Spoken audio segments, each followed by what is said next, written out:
যত বিপদে পড়ি না কেন, যত সমস্যায় পড়ি না কেন, আল্লাহ তাআলা বলে দিয়েছেন, বান্দা তুমি যদি কোরআন থেকে তেলাওয়াত করো, কোরআনকে সঙ্গে রাখতে পারো, আমি আল্লাহ তাআলা তোমাকে হিফাজতের জিম্মাদার। আল্লাহ রসুল সাল্লাল্লাহু আলাইহি ওয়াসাল্লামকে আল্লাহ জানিয়ে দিয়েছেন, গোলাম বিপদে পড়ে যাওয়ার সময়, বিপদে পড়ে যাওয়ার আগে কোরআন থেকে সূরা আল বাকারার শুরু থেকে অথবা শেষ থেকে অথবা মিডল থেকে 1 2 3টা আয়াত যদি তেলাওয়াত করে বান্দা, আল্লাহ রসুল সাল্লাল্লাহু আলাইহি ওয়াসাল্লামকে আল্লাহ তাআলা জানিয়ে দিয়েছেন, বন্ধু আমার, কেউ যদি হাসবি আল্লাহ, আল্লাহ যথেষ্ট মনে করে কোরআন থেকে তিলাওয়াত করে, আমি আল্লাহ কথা দিলাম, পুরা দুনিয়া যদি তার বিরুদ্ধে চলে যায়, হিফাজতের জিম্মাদার স্বয়ং আমি আল্লাহ। পড়েন সুবহানাল্লাহ। এই কথাগুলোর দিকে আপনাদেরকে নিয়ে যাই, মনোযোগ দিয়ে শোনেন। আমরা ঘটনার দিকে যাব না। আল্লাহর রাসূল সাল্লাল্লাহু আলাইহি ওয়াসাল্লাম হিজরত করে যেদিন মক্কা থেকে মদিনায় যাবেন, ঘটনা বলবো না হিজরতের, শুধুমাত্র কোরআন আপনাকে আমাকে কেমনে হেফাজত করতে পারে। আমরা হামলা মামলায় পড়ে গেলি আমরা দুর্বল হয়ে যাই, জালেমের সামনে দাঁড়ায়া গেলে আমরা দুর্বল হয়ে যাই। রব বলেছেন, বান্দা সকল সময় তুমি আমি আল্লাহকে যথেষ্ট মনে করো, আমি আল্লাহ কথা দিলাম তোমাকে বাঁচিয়ে দেওয়ার জিম্মাদার। আমার বন্ধুগণ, আল্লাহ রাসূল সাল্লাল্লাহু আলাইহি ওয়াসাল্লাম হিজরত করে মক্কা থেকে মদিনায় চলে যাবেন। রাত্রবেলা জিবরিল আমিন এসে আল্লাহ রাসূলকে উঠায়া দিলেন, ইয়া রাসূলুল্লাহ, আপনি উঠে যান, হিজরত করেন ইয়াসরিবের দিকে, খেজুর বাগানের দিকে হিজরত করেন, মদিনার দিকে। আল্লাহ রাসূল উঠে গেলেন, 2 রাকাত সালাত পড়লেন, নিজের বিছানায় হযরত আলীকে শুইয়ে রাখলেন, মানুষের আমানতগুলো তার কাছে পৌঁছে দিলেন। সকালবেলা তুমি মানুষের কাছে পৌঁছে দিবা। আল্লাহর রাসূল ঘর থেকে বের হয়ে যাওয়ার জন্য তৈরি হয়ে গেলেন। এমন সময় তার কানের মধ্যে আওয়াজ এসেছে। আওয়াজ হলো, ঘরের চতুর্দিকে কাফেররা বেষ্টন করে রেখে দিয়েছে, ঘরের চতুর্দিকে কাফেররা দাঁড়িয়ে আছে দামি দামি অস্ত্র নিয়ে, ঘর থেকে বের হয়ে গেলে তাকে মেরে ফেলবে। আল্লাহর কাছে ডাক দিয়া বলেছেন, আল্লাহ তুমি আমাকে বলেছো হিফাজত করবা, ঘর থেকে তোমার উপরে ভরসা করে বের হয়ে যাওয়া। আল্লাহ আমি তো বের হয়ে যেতে চাই, কিন্তু ঘরের চতুর্দিকে কাফেররা দাঁড়িয়ে আছে, যে কোনো সময় ওরা আমাকে মেরে ফেলবে। আয় আল্লাহ তাআলা, আপনি আমাকে নির্ঘাত মৃত্যুর দিকে কি ঠেলে দিতে চাচ্ছেন? আল্লাহ বলছেন, বন্ধুরে আমার উপরে ভরসা করে 2 রাকাত সালাত পড়ে কোরআন থেকে তেলাওয়াত করে ঘর থেকে বের হয়ে যাওয়ার দায়িত্ব তোমার, আর হিফাজত করে মদিনা পর্যন্ত পৌঁছে দেওয়ার জিম্মাদার স্বয়ং আমি আল্লাহ।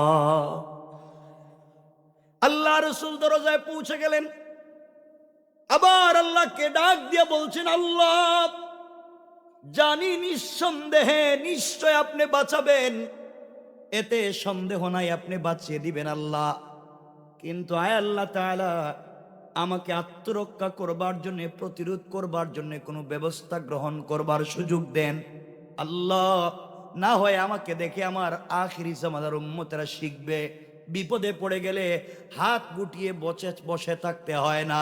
কেউ তোমার উপরে অপবাদ দিলে আল্লাহর উপরে ভরসা করে ঘরে বসে থাকলে হবে না। ইউসুফের উপরে, ইউসুফ আলাইহিস সালামের উপরে জুলাইখা অপবাদ দিয়েছিল, জুলাইখা ইউসুফ বলেন নাই আমি আল্লাহর উপরে ভরসা করলাম, শুধু আমি নির্দোষ, আত্মরক্ষা করবার জন্য ট্রাই করব না, তিনি বলেন নাই। তিনি বলেছেন, ইন্নী হাফিজুন আলিম, আমি জানি আমি নির্দোষ, আমি প্রমাণ করতে চাই, এটা প্রমাণিত হোক, এরপরে বের হব। আত্মরক্ষার ব্যবস্থা নিতে চাই। আল্লাহ বলছেন, বন্ধুরে কি ব্যবস্থা নিতে চাও? আয় আল্লাহ তাআলা, পুরা মক্কার কাফেররা আমার ঘরকে বেষ্টন করে দিয়েছে, শুই ফেলবার মতো জায়গা নাই, ঘর থেকে বের হলে মেরে ফেলবে, আত্মরক্ষা করবার জন্য কোনো জিনিস দেন। আল্লাহ বলছেন, বন্ধুরে তাহলে হাতের মধ্যে কিছু কঙ্কর নিতে পারো, অথবা বালি নিতে পারো, অথবা পাথর নিতে পারো, আর এগুলার মধ্যে কিছু তেলাওয়াত করে, কোরআন থেকে তেলাওয়াত করে আমার উপরে ভরসা করে সামনের দিকে নিক্ষেপ করে দাও। তোমাকে হেফাজত স্বয়ং আমি আল্লাহ করব। আল্লাহ রাসূল মুস্কে হেসে যে ডাক দিয়ে বলছেন, আল্লাহ আপনি বাঁচাবেন, কিন্তু আল্লাহ আমি জানতে চাই কাফেরেরা চতুর্দিকে দাঁড়িয়ে আছে, ডাইনে বামে পিছনে সামনে চতুর্দিকে। আমি যদি কঙ্করগুলা সামনের দিকে নিক্ষেপ করি তাহলে পাথরগুলা তো সামনের দিকে যাবে, ডাইনে বামে পিছনের কাফেররা তো আমাকে ছাড়বে না, ওই সময় তো ওরা মেরে ফেলবে আমাকে। আল্লাহ ডাক দিয়া বলছেন, বন্ধুরে এই কঙ্করগুলা বালিগুলা নিক্ষেপ করার দায়িত্ব তোমার, আর সকল কাফেরদের চুকে চুকে পৌঁছে দেওয়ার জিম্মাদার স্বয়ং আমি আল্লাহ। শুধু আমার উপরে ভরসা করো, নিজেকে ছোট করো, একমাত্র আল্লাহকে বড় মনে করো। আল্লাহর রাসূল সাল্লাল্লাহু আলাইহি ওয়াসাল্লাম হাতে কঙ্কর নিলেন, অথবা বালি নিলেন, অথবা পাথর নিলেন, কোরআন থেকে তেলাওয়াত করলেন, দরজা খুললেন, সামনের দিকে মারলেন, শুধু সামনের দিকে নিক্ষেপ করলেন। আল্লাহ রাসূল তাকাইয়া দেখে ডাইনে বামে পিছনে চতুর্দিকের কাফেররা চোখ রগড়াতে লাগলো, চোখ মুছতে লাগলো। আল্লাহ রাসূল বুঝতে পেরেছেন সবার চোখে চোখে পাথরগুলা পৌঁছে গিয়েছে। লম্বা ঘটনা বলবো না, শেষ কথা, আল্লাহ রাসূল সাল্লাল্লাহু আলাইহি ওয়াসাল্লাম হিজরত করে মদিনায় পৌঁছে গেলেন। আল্লাহ একদিন সুযোগ বুঝে ডাক দিয়া বলছেন, বন্ধু আমার, ওই দিন তুমি নিজেকে কেমনে হেফাজত করেছো, ওই দিন নিজেকে তুমি কেমনে বাঁচাইলা, সারা দুনিয়ার কাফেরেরা তোমাকে মারতে চাইলো, আর তুমি ঘর থেকে বের হইয়া শুধু কিছু কঙ্কর নিক্ষেপ করলা, কেমনে তুমি বাঁচলা আমি তোমার কাছ থেকে জানতে চাই। কেউ তোমাকে দেখলো না, কেউ তোমাকে আঘাত করলো না, তুমি মারলা সামনের দিকে ডাইনে বামে পিছনে, কেউ দেখলো না। আল্লাহ রাসূল মুস্কি হাসি দিয়ে বলছেন, আল্লাহ হেফাজতের জিম্মাদারি তো আপনি নিয়েছিলেন, কি ঘটেছে আমি জানি না, আপনি জানেন। আমার আল্লাহর বন্ধু শোনো, আমার রামাইতা ইযা রামাইতা ওয়ালাকিন্নাল্লাহা রামা। বন্ধুরে তুমি যখন আমার উপরে ভরসা করে, আমার উপরে বিশ্বাস রেখে কঙ্কর গোলা সামনের দিকে নিক্ষেপ করেছো, ওটা তোমার হাত থাকে নাই, আমি আল্লাহর কুদরতের হাত হয়ে গিয়েছে। আর আমি আল্লাহ তাআলা আমার হাত দিয়া সকল কাফেরদের চুকে চুকে পৌঁছে দিয়েছি। পড়েন সুবহানাল্লাহ, আল্লাহু আকবার, জোরে বলেন। আল্লাহর রাসূলকে আল্লাহ তাআলা বাঁচিয়ে দিয়েছেন ক্ষমতার বলে, অস্ত্রের বলে। ভরসা কার উপরে? এ আওয়াজে না, কার উপরে? নিজেকে ছোট মনে করেন, আমাকে দিয়ে কিচ্ছু হবে না, একমাত্র আল্লাহই সব ক্ষমতার মালিক, তিনি পারবেন। আর কোরআন থেকে তেলাওয়াত করেন, আমাদেরকে বাঁচিয়ে দিবেন কে? একটা এক্সাম্পল দিলাম, আরেকটা ছোট্ট এক্সাম্পল দিই 1 থেকে 1.5 মিনিটে, এরপরে আমরা আলোচনাকে ছোট করে নিয়ে আসবো। কষ্ট হবে না তো ইনশাআল্লাহ? অসুবিধা হইতেছে আপনাদের? বেশি সময় না, ভাই মনে চলে আসছে। হ্যাঁ, তাহলে লম্বাই করবো, বলতেছি তো শুনেন না। আমার মুসলমান বন্ধুগণ, কথাগুলো এবার শুনেন, দিলের মধ্যে লাগান। বাঁচিয়ে দিতে পারেন কে? আরো জোরে বলেন, সবাই বলেন কে? ইউসুফকে গড়তে বাঁচাইছেন কে? বলেন। মূসাকে নদীতে বাঁচাইছেন কে? ইব্রাহিমকে আগুনে বাঁচাইছেন কে? এই আল্লাহ আমাদের বাঁচাইতে পারবেন না? আমরা তো ভাব ধরি, আমি তো সব জানি, আমার ক্ষমতা আছে, এই জন্য আমরা পদে পদে বিপদে পড়ি। ক্ষমতা কার? আমার বন্ধুগণ, আরো সংক্ষেপ করে বুঝে ফেলবেন, এখন যে কথা বলবে এটা বললে বুঝবেন কোরআন পড়লে কেমনে বাঁচবেন।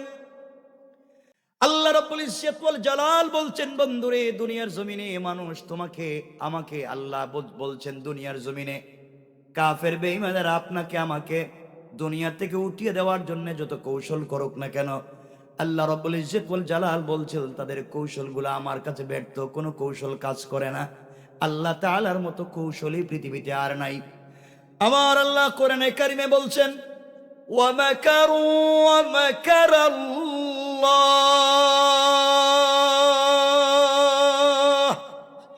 ওয়াল্লাহ খায়রুল মাকিরিন।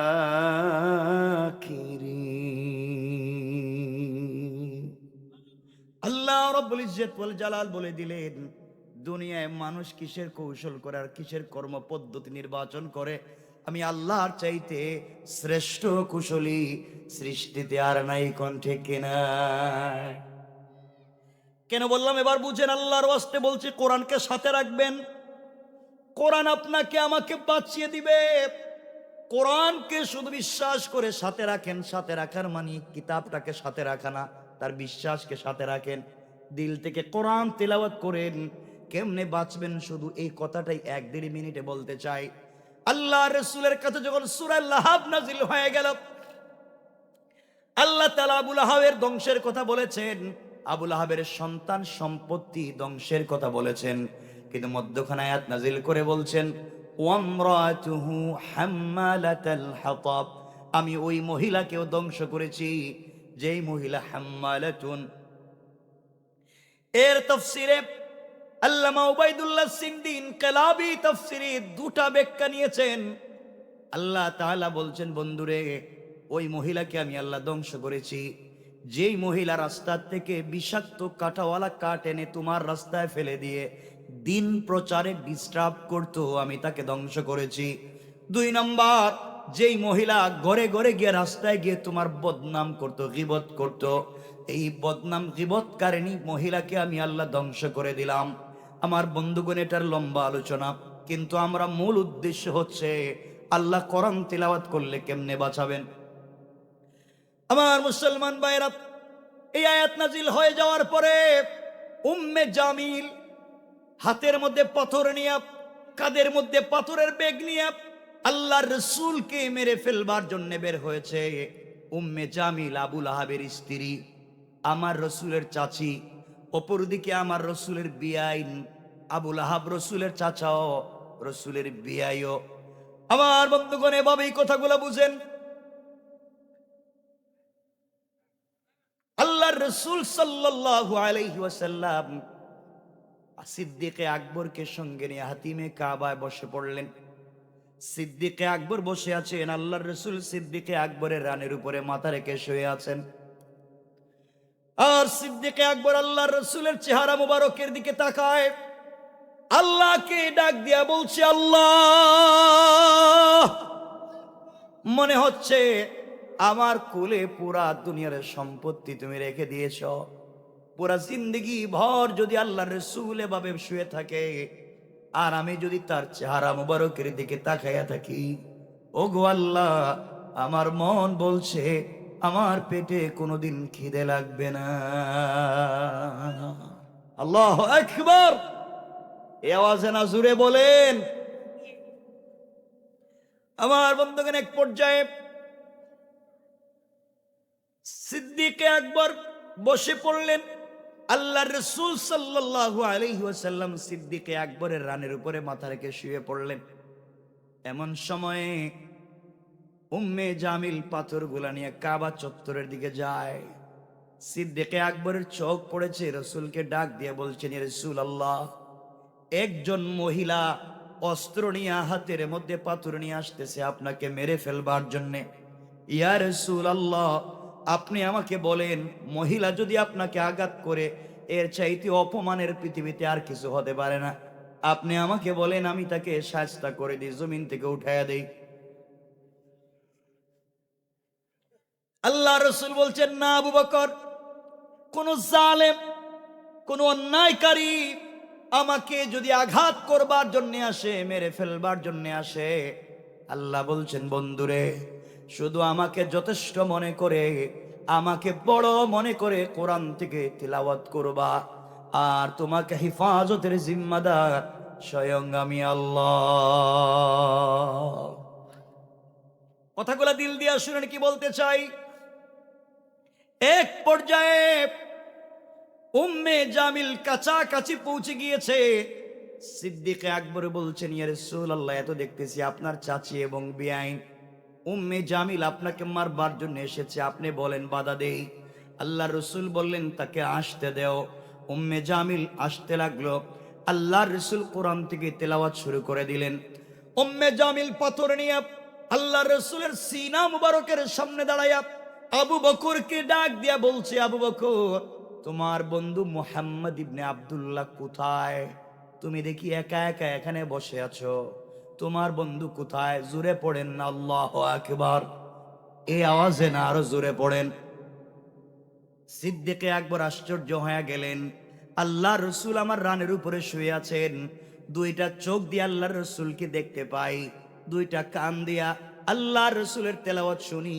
উম্মে জামিল রসুলের সামনে দাঁড়ায়া আমাকে দেখে, আল্লাহ রসুলকে দেখে না, ব্যাপার কি বুঝতে পারলাম না।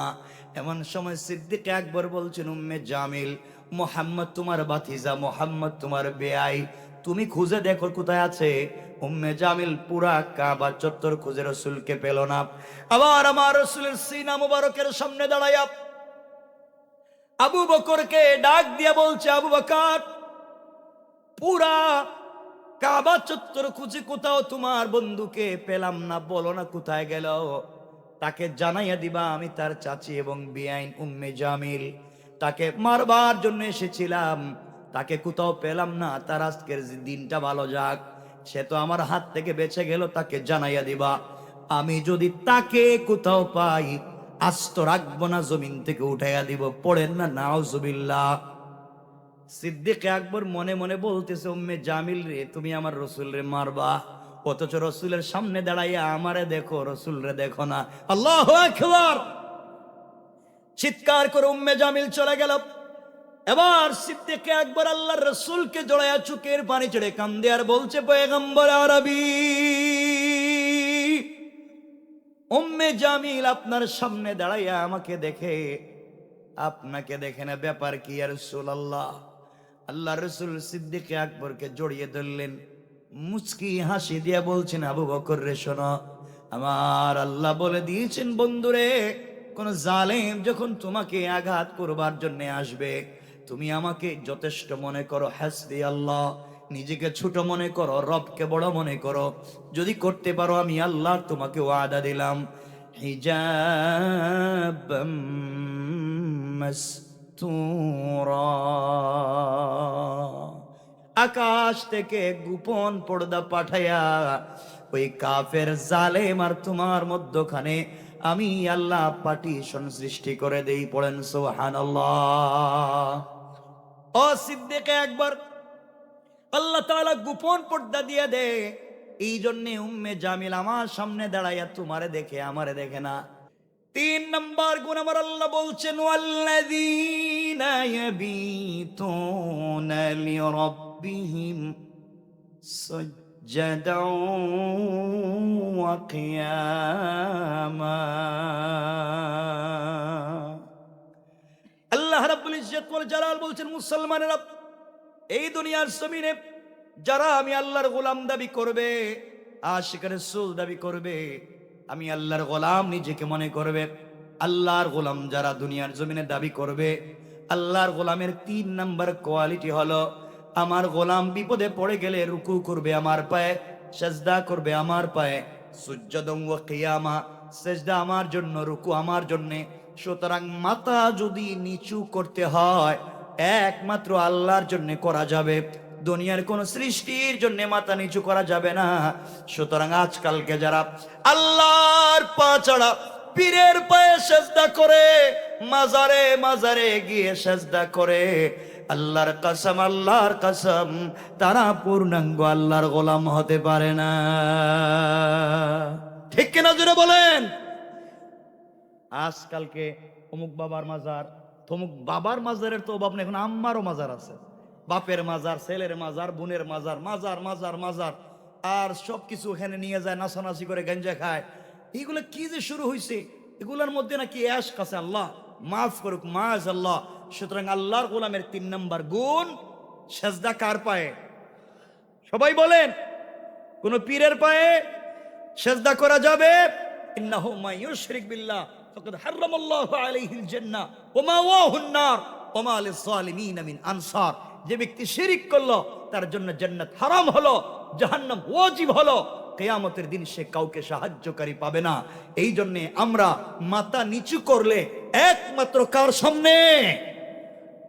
সুতরাং এই সমাজে, এই দেশের ভিতরে আমাদেরকে যারা ভয় দেখিয়ে, আমাদেরকে যারা অস্ত্রের ভয়, হামলা মামলার ভয় দেখিয়ে অন্যের সামনে মাথা নিচু করতে বলে, অন্যের সামনে দুর্বল হতে বলে, আজ ওই দেশে 10 লক্ষ ইসলামী আন্দোলনের কর্মী জিন্দা, যারা আল্লাহর আইন ছাড়া, রাসূলের আদর্শ ছাড়া অন্য কিছু বাস্তবায়ন করবার চিন্তা করে 10 লক্ষ ইসলামী আন্দোলনের কর্মী দাঁড়িয়ে গেলে ওদের অস্তিত্ব খুঁজে পাওয়া যাবে না। ঠিক কিনা জোরে বলে?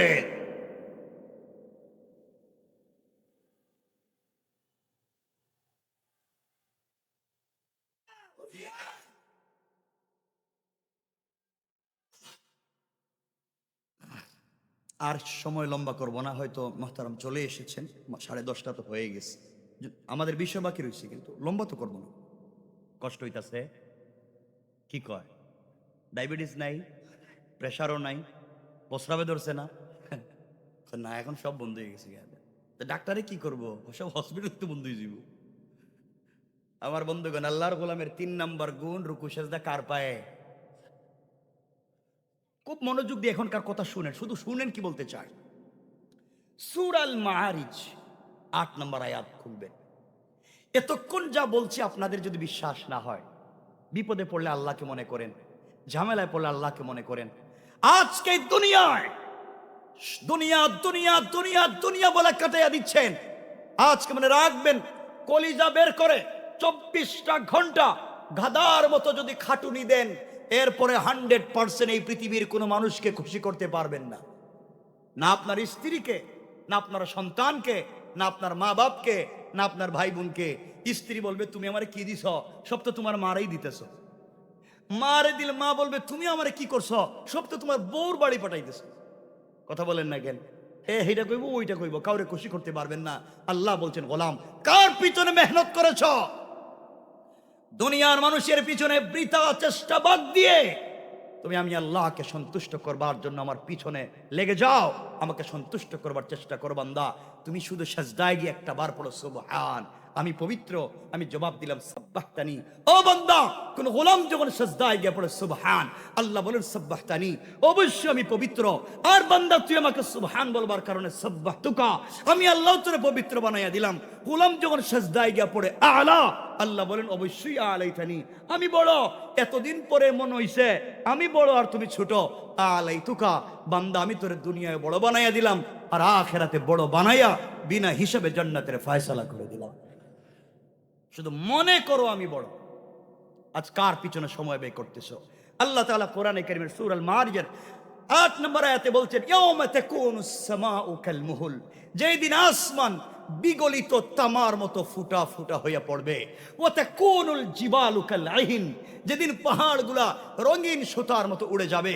রব বলেছেন, ওয়ালা ইয়াসআলু হামিমুন হামিমা, কলিজার টুকরা বন্ধু পর্যন্ত বন্ধুর খবর রাখবে না। ওই দিন কেউ নাই, সব পলায়ন করবে। রব তো আরেক জায়গায় বলছেন, ইয়াউমা ইয়াফিররু, ফেরারির আসামির মতো দৌড়াবে। পুলিশ দেখলে ফেরারির আসামি যেভাবে দৌড়ায়, রব বলছেন কিয়ামতের দিন আত্মীয় স্বজন এইভাবে একজন আর একজনকে দেখলে দৌড়াবে। ইবাসসারুনহুম ইয়াওয়াদুল মুজরিম লাউ ইফতাদি মিন আযাবি ইয়াউমি ইযিন বিবানি। রব জিজ্ঞাসা করবেন, বান্দা তোর আমলনামা লেখা দেখি ঠিকমতো নামাজ পড়স নাই, নামাজের সময় কই ছিলে বান্দা, ঠিকমতো রোজা রাখস নাই, কই গেছিলে? বান্দা বলছে, আল্লাহ আমার বাচ্চাটার স্কুলের টাইম ছিল, বাচ্চাকে স্কুল থেকে আনতে নামাজ পড়তে পারি নাই, বাচ্চাদেরকে ভালো একটা বাড়ি বানাইয়া দিতে, বাচ্চাদেরকে ভালো একটা জায়গা জমি কিনে দিতে রাত দিন গাদার মতো কাজ করছি, নামাজের সময় পাই নাই। আল্লাহ বাচ্চারা যেন শান্তিতে থাকে, বাচ্চারা যেন ভালো থাকে, গাদার মতো কাজ করলাম। 60টা বছর বিদেশে ছিলাম, কোনো দিন নিজের বাড়িতে নিজে থাকতে পারলাম না, সব বাচ্চাদের জন্য করছি। আল্লাহ এদের জন্য বাড়িঘর করতে গিয়ে আমি নামাজ পড়তে পারি নাই। আল্লাহ বলছেন, আজ কিয়ামতের দিনে তোর বাচ্চা কি তোকে মনে রাখবে? বাপ তো বুকে হাত দিয়ে বলছে, আল্লাহ কি বলছেন? যেই সন্তানের জন্য গাধার মতো কাজ করলাম, যেই সন্তানের জন্য রাত দিন মরে গিয়েও কাজ করছি, ঔষধ খাই নাই, পকেটে টাকা রাখছি, ঈদের দিন সন্তানরে জুতা দিছি, আমি ছেঁড়া জুতা পরছি। আল্লাহ আমি ছেঁড়া কাপড় পরে ঈদগাহে গেছি, বাচ্চাকে ভালো কাপড় দিছি, আজকের দিনে কি বাচ্চা আমাকে চিনবে না? আল্লাহ বলছেন, ডাক দে, ইবাসসারুনহুম ইয়াওয়াদুল মুজরিম লাউ আপনাদের কাছে আমি খুব মনোযোগ দিয়ে শুনবেন কথা। আপনাদের কাছে আমি সরল দুটো প্রশ্ন করতে চাই। যদি প্রশ্নগুলোর জবাব দেন, যে কথাগুলো আমি সব জায়গায় বলে থাকি, তাহলে আমরা আলোচনাকে লম্বা করে শেষ পর্যন্ত নিয়ে যাব। জবাব যদি না দেন, তাইলে দুইটা প্রশ্নের জবাবই আমরা আলোচনাকে সংক্ষেপ করব। এক নাম্বার জিজ্ঞাসা, আপনারা যারা এখানে বসেছেন, আপনারা সকলে মানুষ কি না? সকলে বলেন না মানুষ। বুঝলেন কেমনে? আপনারা যে মানুষ এটা বুঝলেন কেমনে? আপনারা যে অন্য কোনো প্রজাতির প্রাণী নয়, আপনারা মানুষ, এ কথাটা বুঝলেন কেমনে? আর আগের এরা কি মানুষ ছিল না? কোন মানুষ কেমনে? আমি এমন কোনো আলোচক না, বড় কেউ না, আমি ছোট মানুষ। আমি আপনাদেরকে তাফসীর করে বোঝাতে পারবো না, এটা বুজুর্গ উলামায়ে কেরামের কাজ নসিহত করা। আমি আপনাদেরকে নিয়ে মুজাকারা করব। মুজাকারা, যারা আরবি ব্যাকরণ বুঝেন, মুজাকারা হচ্ছে বাবে মুফাআলার সেগা, এর খাসিয়ত হচ্ছে মুশারাকাত বা শিরকত। এর অর্থ হচ্ছে আমি কিছু কথা বলবো, আমার সাথে আপনারা কিছু কথা বলবেন, এর মধ্য দিয়ে মুশারাকত হবে। আল্লাহ চাহে সময়টাকে কবুল করে মাফ করে দিবেন। আপনাদের কাছে জানতে চেয়েছিলাম আপনারা মানুষ কিনা। আপনারা চিন্তা করছেন আমরা তো মানুষই। আল্লাহ বলেছেন কিছু প্রাণীর হাত আছে, পা আছে, পঞ্চ ইন্দ্রিয় আছে, নাক কান চোখ মুখ আছে, দেখতে মানুষের মতো মনে হয়। রব বলেছেন উলাইকা কাল আনআম, কিছু প্রাণীর হাত আছে, পা আছে, পঞ্চ ইন্দ্রিয় আছে ঠিকই। রব বলেছেন উলাইকা কাল আনআম, এরা চতুষ্পদ জন্তুর মতো। বালহুম আদাল, মাঝে মাঝে তার চাইতে আরো খারাপ।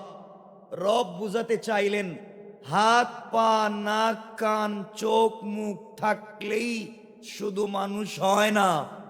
যদি তার আদর্শ আর চরিত্র ঠিক না থাকে, যদি তার দিলে আল্লাহর তাওহীদ আর রাসূলের রিসালাত না থাকে, দেখতে মানুষ হলেই তাকে মানুষ বলা যায় না। সমাজে অনেক লোক আছে যাদেরকে দেখতে মানুষের মতো মনে হয়, কিন্তু তাদের চরিত্র, তাদের কালচার, তাদের ব্যবহার, তাদের আদর্শ এই সমাজের কুকুরের চাইতেও আরো খারাপ। আছে না নাই? আপনাদের কাছে আমার সহজ জিজ্ঞাসা, আপনাদের বৃহত্তর ব্রাহ্মণবাড়িয়ায় যতগুলা কুকুর রাস্তাঘাটে পাওয়া যায়, এই কুকুরগুলা কি সুদের কারবার করে? কথা বলতে হবে। আবার বলেন করে? আপনাদের ব্রাহ্মণবাড়িয়ায় যত কুকুর পাওয়া যায়, এরা কি কারো কাছে ঘুষ চাইছে? রাস্তাঘাটে চাঁদাবাজি করছে? কারো মেয়েরে নিয়ে পার্কে গেছে? বাজারে ওজনে কম দিছে? কথা বলেন। আপনাদের এলাকার কোনো কুকুর কারো জায়গা জমি নিজের নামে বুয়া দলিল করছে? তাহলে কুকুর চাঁদাবাজি করে নাই, করে কে? মানছে। বলেন করে কে? কুকুর সুদ খায় নাই, খায় কে? কুকুর ঘুষ খায় নাই, খায় কে? তাহলে যেই মানুষে সুদ খাইয়া বলে মানুষ, যেই মানুষ ঘুষ খেয়ে বলে মানুষ, যেই মানুষ চাঁদাবাজি করে বলে মানুষ, কুকুর যেই কাজগুলা করে না, এই কাজগুলা করে যারা সমাজে নিজেকে মানুষ দাবি করে, মসজিদ মাদ্রাসার সভাপতি আর মুতাওয়াল্লি হয়ে যায়, এলাকার নেতা আর গ্রামের পঞ্চায়েতের লিডার হয়ে যায়, তারাই সমাজের কুকুরের চাইতে আরো খারাপ। কারণ কুকুর এই কাজগুলা করে না। এই জন্য রব বলেছেন উলাইকা কাল আনআম, এরা চতুষ্পদ জন্তুর মতো। মাঝে মাঝে বালহুম আদাল, তার চাইতে আরো খারাপ। কুকুর তো মালিক চিনে, ও তো মালিক চিনে না। কুকুর তো চাঁদাবাজি করে না, সে তো চাঁদাবাজি করে। কথা বলেন না কেন? শুধু দেখতে মানুষ হলেই মানুষ হওয়া যায় না। দেখতে মানুষ হলেই কারো সম্মান বাড়ে না। আবু বকরও দেখতে মানুষ, আবু জাহালও দেখতে মানুষ, একজনের সম্মান আছে, আরেকজনের সম্মান নাই। আবু হুরায়রাও দেখতে মানুষ, আবুল আহাবও দেখতে মানুষ। আবুল আহাবের পয়সা ছিল, আবুল আহাব দেখতে সুন্দর ছিল, আবুল আহাবের সম্পদ ছিল, আবুল আহাবের লম্বা দাড়ি ছিল। আবু হুরায়রার কিচ্ছু ছিল না, এরপর আবু হুরায়রার দাম আছে। আবুল আহাবের নাই, আবু বকরের দাম আছে, আবু জাহালের নাই। এর অর্থ হলো আবু জাহালের কাছে আল্লাহর তাওহীদ আর রাসূলের রিসালাত নাই, আবু জাহালের কাছে চরিত্রের আদর্শ নাই। আবু বকরের কাছে আছে, আবু হুরায়রার কাছে আছে। যার কাছে আদর্শ আর চরিত্র আছে সেই মানুষ, আর যার কাছে আদর্শ আর চরিত্র নাই সে দেখতে মানুষ হতে পারে, সে আবু জাহালের চাইতেও বেশি খারাপ। এতটুকুন বুঝছেন?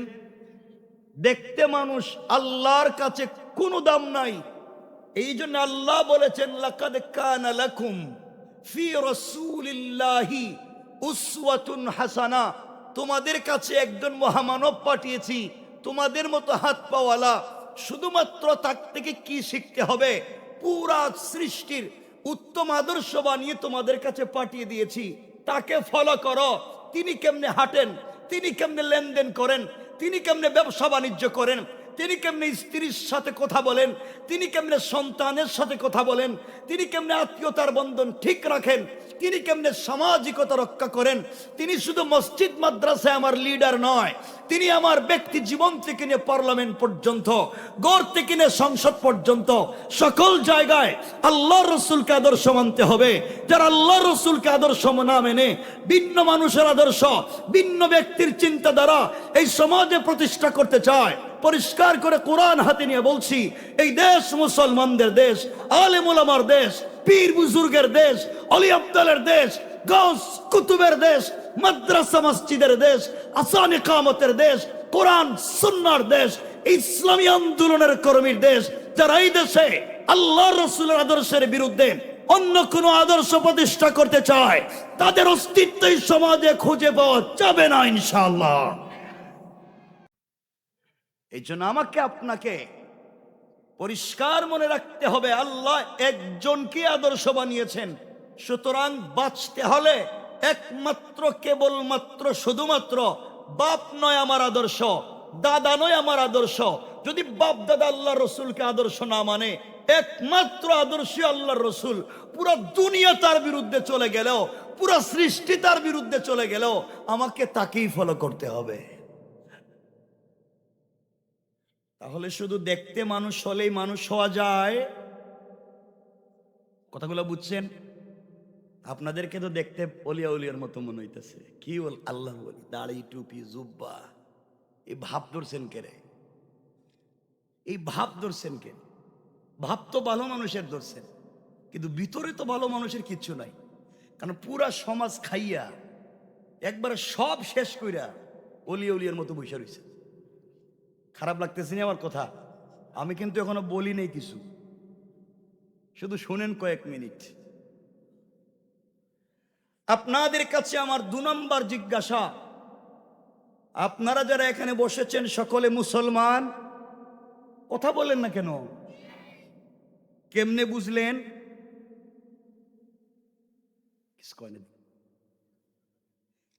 ঈমান আনছি মানে কালিমা পড়ছি তো? কোনদিন আনছিলেন? মনে আছে কোন দিন আনছি আমরা? কোনদিন তো আনি নেই তো কিছু। ওই যে জন্মসূত্রের ডাস, ঠিক আছে, একটা তো আছে, ঈমান আনছি। আর কারো কিছু আছে? আর কারো কিছু জানা আছে? কথাগুলো বুঝবেন। আমার কথা ভুল হলে কাগজে লিখে পাঠাবেন বলছি। আমি কোরআনিক সায়েন্স এন্ড ইসলামিক স্টাডিজের স্টুডেন্ট হিসাবে আমি আপনাদেরকে কথা বলতে পারি যে আমি ভুল হলে 100 বার শুধরে নিব, কিন্তু আপনাকে জানতে হবে কোরআন থিসিস করলে, কোরআন অ্যানালাইজ করলে, কোরআন গবেষণা করলে কোরআন আমাকে কি বলতে চায়। কোরআনে কারীমের 13 নম্বর পারা 14 নম্বর সূরা, সূরা ইব্রাহিমের প্রথম আয়াতে আল্লাহ বলছেন, আলিফ লাম রা কিতাবুন, হে রাসূল আপনার প্রতি অবতীর্ণ করেছি একটি কিতাব, যার নাম কিতাবুন আনজালনাহু ইলাইকা, যা আপনার প্রতি অবতীর্ণ করেছেন আপনার প্রতিপালক। এই কোরআন দিয়ে কি করবেন? তাবিজ দিবেন, কবজ দিবেন, ইমামতি করবেন, মুয়াজ্জিনি করবেন। কেউ মারা গেলে তার বাড়িতে 10 জন মিলে খতম পড়বেন, রমজানের তারাবি পড়বেন, আর শবে বরাতের শবে কদরে তিলাওয়াত করবেন। এই জন্য কি কোরআন দিয়েছেন? রব বলেছেন কোরআন দিয়েছি লিতুখরিজান নাসা মিনাজ জুলুমাত ইলান নূর।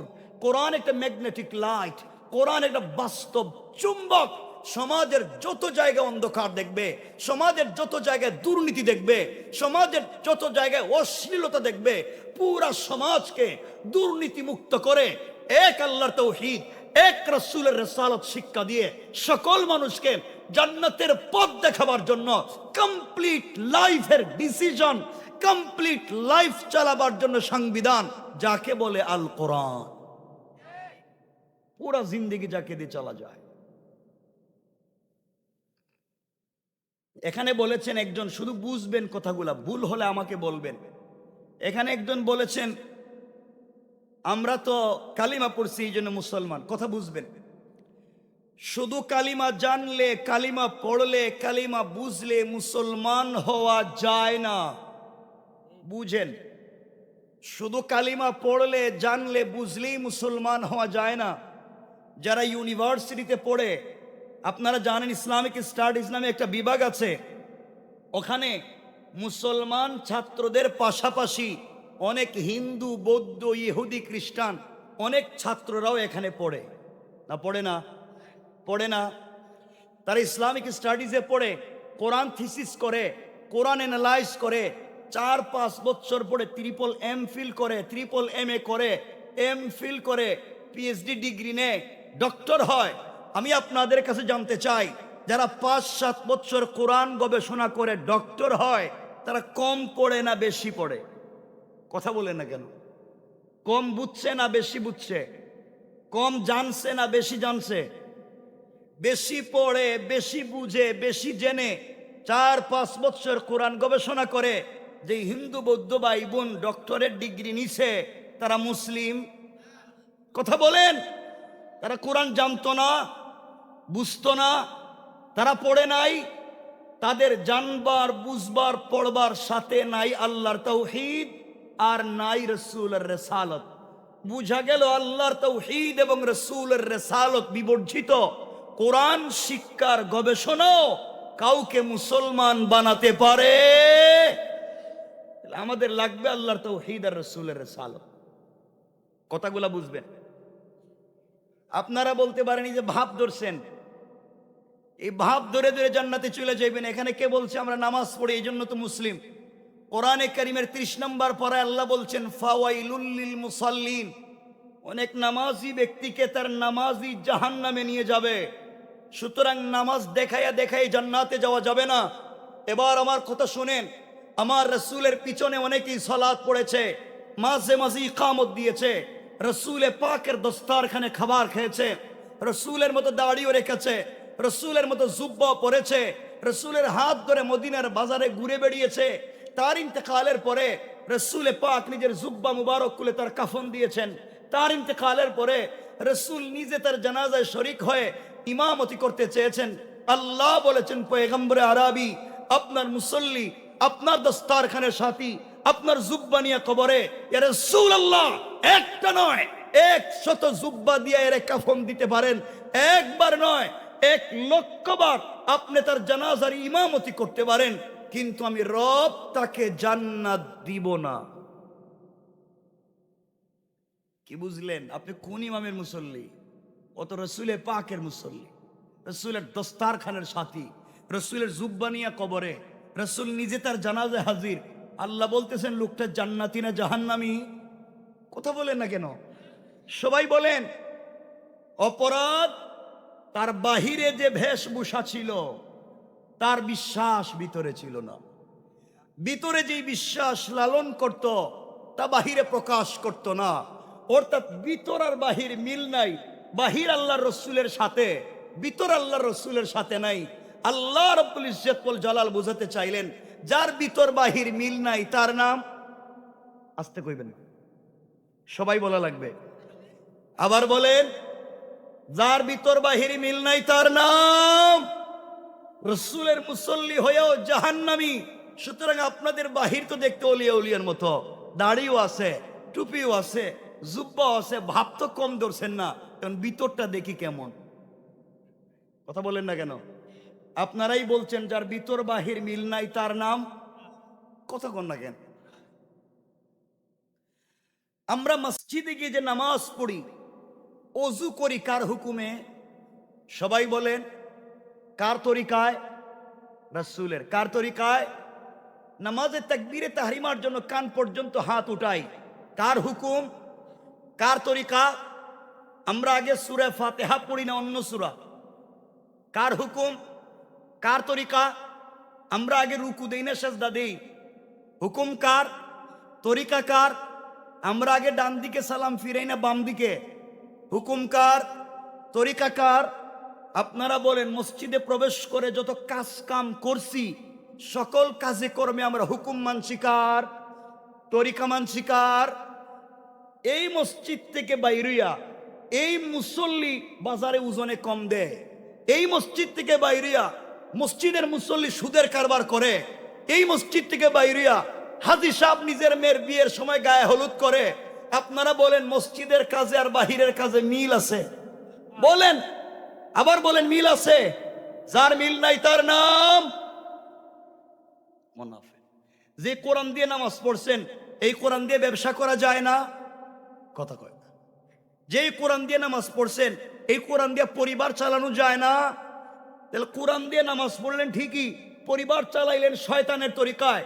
মসজিদে নামাজ পড়লেন কোরআন দিয়ে ঠিকই, রাষ্ট্র চালাইলেন আরেকজনের তরিকায়। তাহলে মসজিদের কাজে বাহিরের কাজে মিল আছে? আমরা মুনাফিক হতে চাই? বলেন চাই? খারাপ লাগতেছে আমার কথা? এখন শুনেন আমার কথা। আপনারা বলতে পারেন এই যে আপনারা অনেকেই, আমিও দাড়ি রাখছি আপনারাও দাড়ি রাখছেন, দাড়ি দেখাইয়া দেখাইয়াই জান্নাতে চলে যাইব আপনারা মনে করতে পারেন?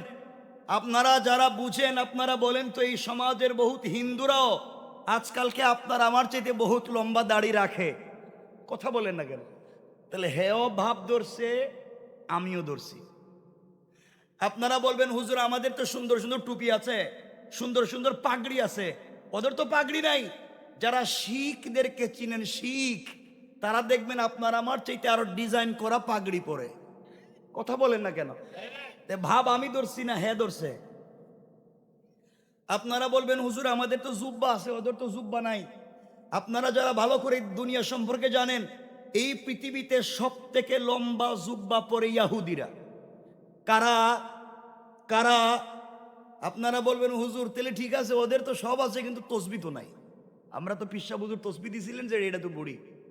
আপনারা যারা এই সমাজ সম্পর্কে জানেন, বৌদ্ধিস্ট, বৌদ্ধদেরকে যারা চিনেন, আপনারা জানেন বৌদ্ধদেরা দেখবেন সকালবেলা ইয়েলো কালার একটা ব্যাগ নিয়ে রাস্তা দিয়ে সকালবেলা বৌদ্ধরা হাঁটে, ছোট একটা ব্যাগের ভিতরে হাত ঢুকাইয়া এখানে এভাবে। দেখছেন নি তসবি পড়ে? কথা বলেন দেখছেন? তো আপনি দেখাইয়া পড়েন, হে গোপনে পড়ে, ভাব তো হে বেশি ধরছে, কথা বলেন না কেন? তাহলে ওদের কাছে দাড়িও আছে, পাগড়িও আছে, তাসবিও আছে, জুব্বা আছে, ওগুলা আমার কাছেও নাই। ওগুলা আমার কাছেও আছে, তাদের কাছেও আছে, সমান সমান। কিন্তু আমার কাছে থাকতে হবে আল্লাহর তাওহীদ আর রাসূলের রিসালাত, তাদের কাছে নাই আল্লাহর তাওহীদ আর রাসূলের রিসালাত। এই বিশ্বাস তারা আর আমরা আলাদা। এটা যদি বুঝাতে হয় তাহলে মসজিদের কাজে আর বাহিরের কাজে মিল করা লাগবে, কথা বলেন না কেন? ভাবতে ধরছেন ঠিকই। সমাজ আপনি আমি নষ্ট করেছি, কেউ রাগ করবেন না, দরকার হলে কিয়ামত অবধি দাওয়াত দিয়েন না, কিন্তু শোনেন, সমাজ আপনি আমি নষ্ট করেছি, কোরআন হাতে নিয়ে বলছি, সমাজ আপনি আমি নষ্ট করেছি। এই সমাজে অনেক মুরব্বী আছেন যাদের মুখের দাড়ি সাদা, পকেটে এক হাত লম্বা তসবি আছে, 5 ওয়াক্ত মসজিদে নামাজ পড়েন, কসম রব্বে পাকের জাতের এমন দাড়িওয়ালা 5 ওয়াক্ত নামাজি হাজী সাহেব বৃহত্তর এলাকায় আছে যারা 5 ওয়াক্ত নামাজ পড়েও এলাকার সব থেকে বড় সুদের কারবারি, ঠিক কিনা জুড়ে বলেন? নাই না আছে? বলেন নাই না আছে? সমাজ নষ্ট করছে কে? এরা কিছু কয় না, কোন আমরা? বলেন আমরা। আপনি নামাজ পড়ে সুদ খাবেন, আল্লাহ বলেছেন যারা সুদের কারবার করে তারা আল্লাহ এবং তার রাসূলের বিরুদ্ধে যুদ্ধের মতো অপরাধ করে। রাসূল বলেছেন যারা সুদের কারবার করে তারা নিজের মায়ের সাথে জেনার মতো অপরাধ করে।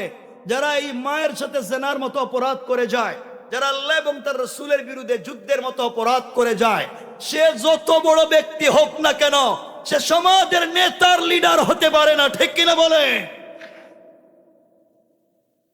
এমন লোক সমাজে নাই। খারাপ পাইলেন আমার কথায়? মাশাআল্লাহ, ভালো লাগতেছে আপনারা বসে গেছেন। একজন শুধু উঠবেন, মনে করব আপনি হেই কামলা, এটি উঠে নেই দেখি তো কেমনে যাইতে পারে। সমাজে অনেক লোক আছে, কেউ রাগ করবেন না। এলাকার মোড়ল, এলাকার মাতবর, এলাকার বিচারী, পঞ্চায়েতের বড় মুরব্বী, এলাকার সর্দার, সব না ভালো মানুষ আছে।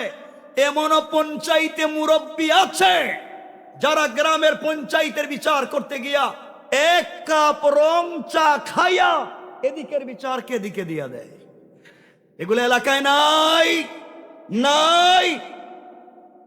সমাজ নষ্ট করছে কে? ভাব ধরছেন কে রে? এতক্ষণ তো এই কথাগুলোই বুঝাইতেছি, ভাব ধরে যাইতেছেন কই? সমাজে এমনও মুরব্বী আছে, ছেলেও কোনো ইনকাম করে না, নিজেও কোনো ইনকাম করে না। বিকাল বেলা দেখা যায় সাদা সাদা লুঙ্গি, সাদা শার্ট, কি দামি স্প্রে দিছে, সিগারেটও হাতে নিছে, বাজারে গিয়ে দামি মাছ কিনে। এর মানে কি? গ্রামে দুইজন দিয়ে মাইল লাগাইছে, এরে সকালে বুদ্ধি দিয়ে লইছে 500, এরে রাত্রে বুদ্ধি দিয়ে লইছে 500। বলেন নাই না আছে? বলেন নাই না আছে? সমাজ নষ্ট। কথাগুলো বুঝবেন। সমাজ আপনি আমি নষ্ট করেছি। আল্লাহ পাকের কাছে আমি আগেই তওবা করে নিচ্ছি, আমি কাউরে চিনি না, আল্লাহে আমি কাউরে চিনি না। আজকে আপনাদের এলাকার কথা বলছি না, আমি তো চিনি না। বৃহত্তর বাংলাদেশে খবর নেন, সমাজ নষ্ট করতে করতে, পরিবার নষ্ট করতে করতে আল্লাহর ঘর মসজিদ পর্যন্ত নষ্ট করে দিয়েছেন। খবর নেন, ম্যাক্সিমাম মসজিদের সভাপতি সুদখোর, ক্যাশিয়ার ঘুষখোর, আর সেক্রেটারি দুর্নীতিবাজ, চাঁদাবাজ, বদমাইশ, ফেন্সিডিল ব্যবসায়ী, ইয়াবা ব্যবসায়ী, ইতিমের জায়গা দখল করে, বিধবার বাড়ি দখল করে, পাবলিকের সম্পত্তি নিজের নামে জাল দলিল করে, পাবলিকের রাস্তাঘাট বন্ধ করে, রাস্তাঘাটে বদনাম গীবত শেখায়ত করে, শেষ বয়সে মসজিদ মাদ্রাসার দায়িত্বশীল হয়ে যায়। বলেন সমাজ ভালো না খারাপ? আমার কথা খারাপ লাগতেছে আপনাদের? একটু হাত তুলে দেখান, কার কার খারাপ লাগতেছে? লাগতেছে। কথা শেষ করার আগে হাত তুলছি। খারাপ লাগে?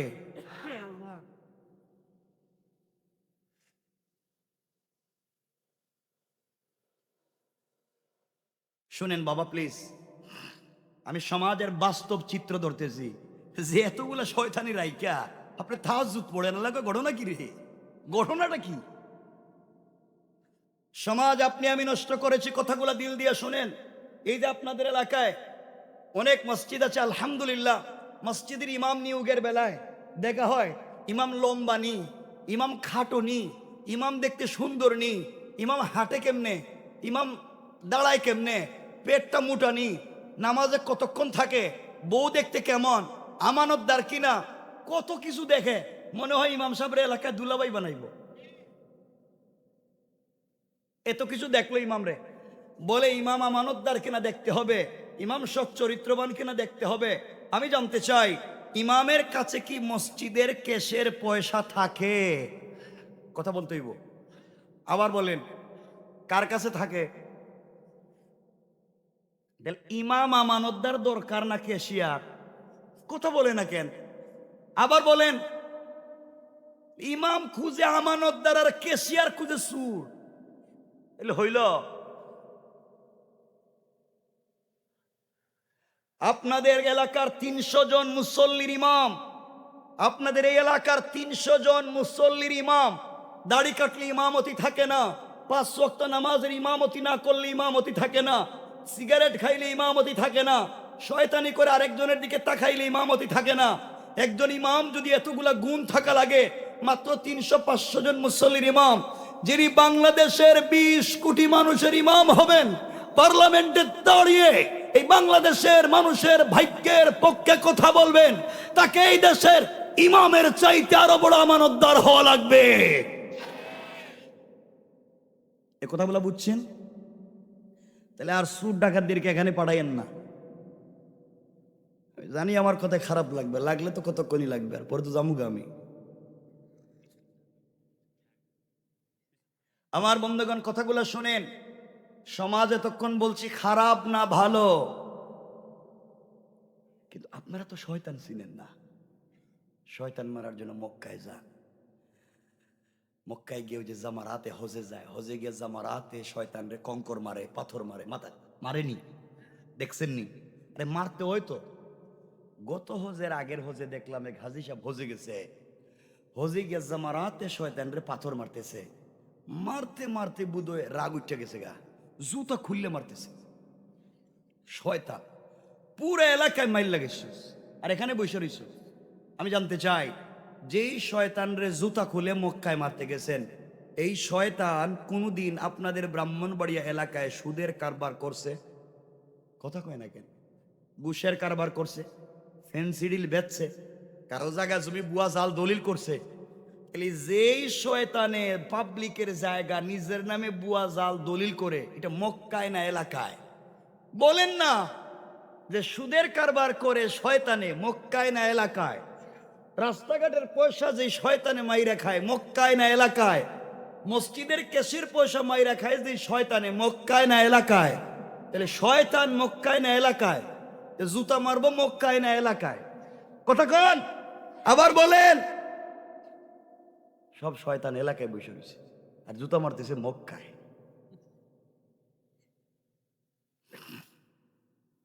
আমার ভাইরা, আল্লাহর ওয়াস্তে মুরব্বী বাবা যারা, আপনারা আল্লাহর ওয়াস্তে জান্নাতি হন, আমরা চাই সকলে জান্নাতে যাই। তা আপনাদের কথা কি কমু? আপনারা যে ভালোর ভালো, সম্পত্তি বন্টন করতে গিয়া ছেলেদেরকে ঠিক মতো দেয়, এটা বড় ছেলেরে দিলাম, এটা ছোট ছেলেরে দিলাম, আর মেয়েরে জোড়ায় কম, ভাইদেরকে তো সম্পত্তি দিয়ে দিছি, টেনশন করিস না, তোর জন্য বাপের দোয়া আছে, দোয়া। কথা কয়নি এটা? বলেন না কেন? বলে কি বলে না? সম্পত্তি মেয়েদেরকে দেয়নি? সবাই দেয়নি? দেয় না।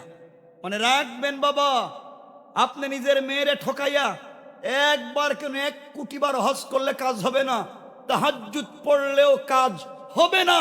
কারণ বাবার ইন্তেকালের সময় 1 গ্লাস পানি যদি বাবার পয়সা দিয়ে কিনা হয়, বাবা মারা যাওয়ার পরে ওই 1 গ্লাস পানি তার ওয়ারিসদের মধ্যে, ছেলে মেয়েদের মধ্যে ইসলামের বিধান মতো বন্টন করে দেওয়া ফরজ। কথা বলেন না কেন? তাহলে আপনি নিজের মেয়েরে ঠকলেন কেন?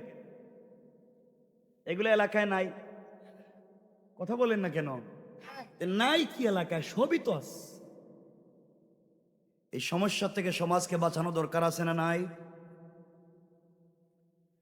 আছে। এতক্ষণ বললাম সমাজের নোংরামি, এখন আমরা বলবো বেঁচে থাকবার পথ এবং পদ্ধতি। এই নোংরা সমাজকে ভালো করতে গেলে কোন পথে হাঁটতে হবে? আল্লাহ তাআলা আমাদেরকে একটা সুন্দর করে আমাদেরকে কিছু ব্যবস্থাপত্র দিয়েছেন। আল্লাহ রসুলকে আল্লাহ বলেছেন, আল্লাহ কোরআনে বলেছেন 4 কথা, মানে 4 গুণ। রসুল হাদিসে বলেছেন 4 গুণ। এই 4 4 8 গুণ যারা অর্জন করবে, আল্লাহ রসুল বলছেন ফাদাখালাল জান্নাতা বিসালাম, মরলেই আল্লাহর ওই গোলামকে আল্লাহ দারুস সালাম নামক জান্নাতে পৌঁছে দিবেন। পড়েন সুবহানাল্লাহ। গুণ লাগবে কয়টা? সবাই বলেন কয়টা? মনোযোগ দিয়ে শুনে, এগুলো যদি হয় তাহলে আমরা এই খারাপ থেকে বাঁচতে পারবো। আমার মুসলমান বন্ধুগণ, গভীর মনোযোগ, কথাগুলা দিল দিয়ে শুনেন কি বলতে চাই। আল্লাহ রাব্বুল ইজ্জত ওয়াল জালাল আখিরি জামানার পয়গম্বর, সরকারে কায়নাত, দু জাহানের সরদার, নবী রহমত জনাবে মুহাম্মদুর রাসূলুল্লাহ সাল্লাল্লাহু আলাইহি ওয়াসাল্লামকে আল্লাহ তাআলা জানিয়ে দিয়েছেন, বন্ধু আমার, দুনিয়ার জমিনে যারা আমি আল্লাহর গোলাম দাবি করবে, আশিক রাসূল দাবি করবে, আল্লাহর গোলামের গুণ কি, কোয়ালিটি কি, কন্ডিশন কি, একজন গোলাম দুনিয়ার জমিনে কি গুণ অর্জন করলে জান্নাতে যেতে পারবে? আমার আল্লাহ কোরআনে কারীমের 19 নম্বর পারা 25 নম্বর সূরা সূরা আল ফুরকানের 63 নম্বর আয়াতে আল্লাহ বলছেন, ওয়া ইবাদুর রাহমানিল্লাযীনা ইয়ামশুনা আলাল আরদি হাওনা। আল্লাহ রাব্বুল ইজ্জত ওয়াল জালাল বলছেন, মুসলমানেরা, এই দুনিয়ার জমিনে যারা আমি আল্লাহর গোলাম দাবি করবে, আশিক রাসূল দাবি করবে, আল্লাহর গোলাম নিজেকে মনে করবে, বান্দারে আল্লাহর গোলামের এক নম্বর গুণ হলো আমার গোলাম দুনিয়ার জমিনে কোনোদিন অহংকার করতে পারে না। কি করতে পারে না? কথা বলেন না কেন? আপনাদের কি মনে হইতেছে যে আমি একা একা চিল্লাম আর আপনারা বসে বসে শুধু আমার চেহারার দিকে তাকায় থাকবেন? হেঁটে তো হইতেই পারে না। আমি যা বলবো তা বলামই, মানে কষ্ট আমার হইলে আপনাদের হওয়া লাগবে। একা একা কোনো কষ্ট করা সম্ভব না, সবাই মিলে মিশে। আল্লাহর গোলামের এক নাম্বার গুণ অহংকার করা যাবে। আপনারা করেননি না, আপনারা তো ফেরেশতা পর্যায়ে পৌঁছে গেছেন। আল্লাহর গোলামের এক নাম্বার গুণ অহংকার করা যাবে না। এই এলাকা আল্লাহ যাদেরকে টাকার মালিক বানিয়েছেন, মিল ফ্যাক্টরির মালিক বানিয়েছেন, শিল্পের মালিক বানিয়েছেন, গাড়ির মালিক, বাড়ির মালিক, সম্পদের মালিক বানিয়েছেন, ক্ষমতার মালিক বানিয়েছেন, আপনি যদি সম্পদের কারণে, ক্ষমতার কারণে অহংকার করে বসেন, আমার আল্লাহ চাইলে 10 তলা থেকে থাবড়াইয়া গাছতলায় নামাইয়া দিতে আমার আল্লাহর 1 মিনিটও দেরি হবে না। কোন ঠিক কিনা? আপনি যদি ক্ষমতার কারণে অহংকার করেন, আপনি যদি পাওয়ারের কারণে অহংকার করেন, আমার আল্লাহ নমরুদ পাওয়ারের কারণে অহংকার করেছে, আল্লাহ তাআলা তাকে লাঞ্ছিত আর বেইজ্জতির জিন্দেগি দিয়েছেন। ফেরাউন ক্ষমতার বাহাদুরি করেছে, আল্লাহ তাকেও বেইজ্জত করেছেন। ইতিপূর্বে যারা এই দেশেও ক্ষমতার বাহাদুরি করেছে, সব ফালাইয়া তাদেরকেও পলায়ন করতে হয়েছে। সুতরাং আজও যারা ক্ষমতার দ্বার প্রান্তে গিয়েছে মনে করে চান্দাবাজি করে, আগের চাইতে চান্দাবাজি বাড়াইয়া দে, পাবলিকরে কষ্ট দে, মানুষের জায়গা জমি দখল করে, ওই দিন আসতে পারে আল্লাহ তাদেরকে বেইজ্জত করে জুতা পেটা করে এই দেশ থেকে বের করে দিতে পারেন। কোন ঠিক কিনা? অহংকার করা যাবে যাবে। আর আপনি যদি চলার পথে নিজেকে ছোট করতে পারেন, মাটির সঙ্গে মিশাইয়া দিতে পারেন, মানুষের সঙ্গে মিশে যেতে পারেন, আমার আল্লাহ চাইলে গাছতলা থেকে 5 তলা থেকে কান ধরে 10 তলার মালিক বানাইয়া দিতে আমার আল্লাহর 1 মিনিটও দেরি হবে না। কোন ঠিক কিনা? আল্লাহ পারবে না? পারবে না? যেন অহংকার করা যাবে। তো আমার মনে হয় আমি এখানে আসছিলাম যে বছর, এখান থেকে একটা আলোচনা করেছিলাম, অহংকার করলে ক্ষতি কি, অহংকার ছেড়ে দিলে লাভ কি। আমার মনে আছে মোটামুটি 2.5 ঘন্টা আলোচনা করেছিলাম, অহংকার করলে ক্ষতি কি, অহংকার করলে লাভ, অহংকার ছেড়ে দিলে লাভ কি। এই ব্যাপার অনেক লম্বা ছিল। আজকে যেহেতু ব্যাপারটা শুরু করি নাই, ওদিকে যাব না। আমাকে যতই বলছেন, হুজুর বলছেন, যারা অনেকে বলছেন, শুধু কি এক জিনিস হিসেবে বারবার কম নাকি?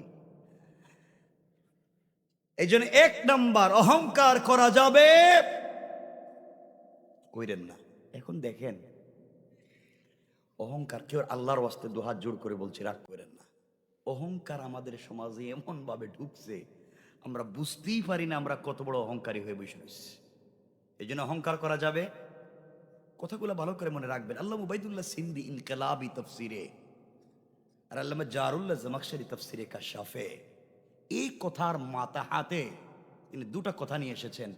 কোন গোলাম যদি নিজের বড়ত্ব, নিজের অহমিকা বাদ দিয়া সে যদি মনে করে আমি যত বিপদে পড়ি আমার পয়সা ক্ষমতা আমাকে বাঁচাতে পারবে না, একমাত্র কেবলমাত্র শুধুমাত্র আল্লাহ বাঁচাতে পারবেন, তাহলে আল্লাহ বলছেন গোলাম পুরা সৃষ্টি যদি তোমার সামনে দাঁড়িয়ে যায় তোমার ক্ষতি করবার জন্যে, আমি রব ওয়াদা দিলাম তোমাকে বাঁচিয়ে দেওয়ার জিম্মাদার আমি আল্লাহ। সুবহানাল্লাহ, একটু জোরে বলেন। এই কথাগুলো মনোযোগ দিয়ে শোনেন, আমরা এখানেই কথা বলবো এসে। আমার বন্ধুগণ, আল্লাহর গোলামের 2 নাম্বার গুণ আল্লাহ বলছেন, ওয়াইদা খাতাবাহুমুল জাহিলুনা ক্বালু সালামা।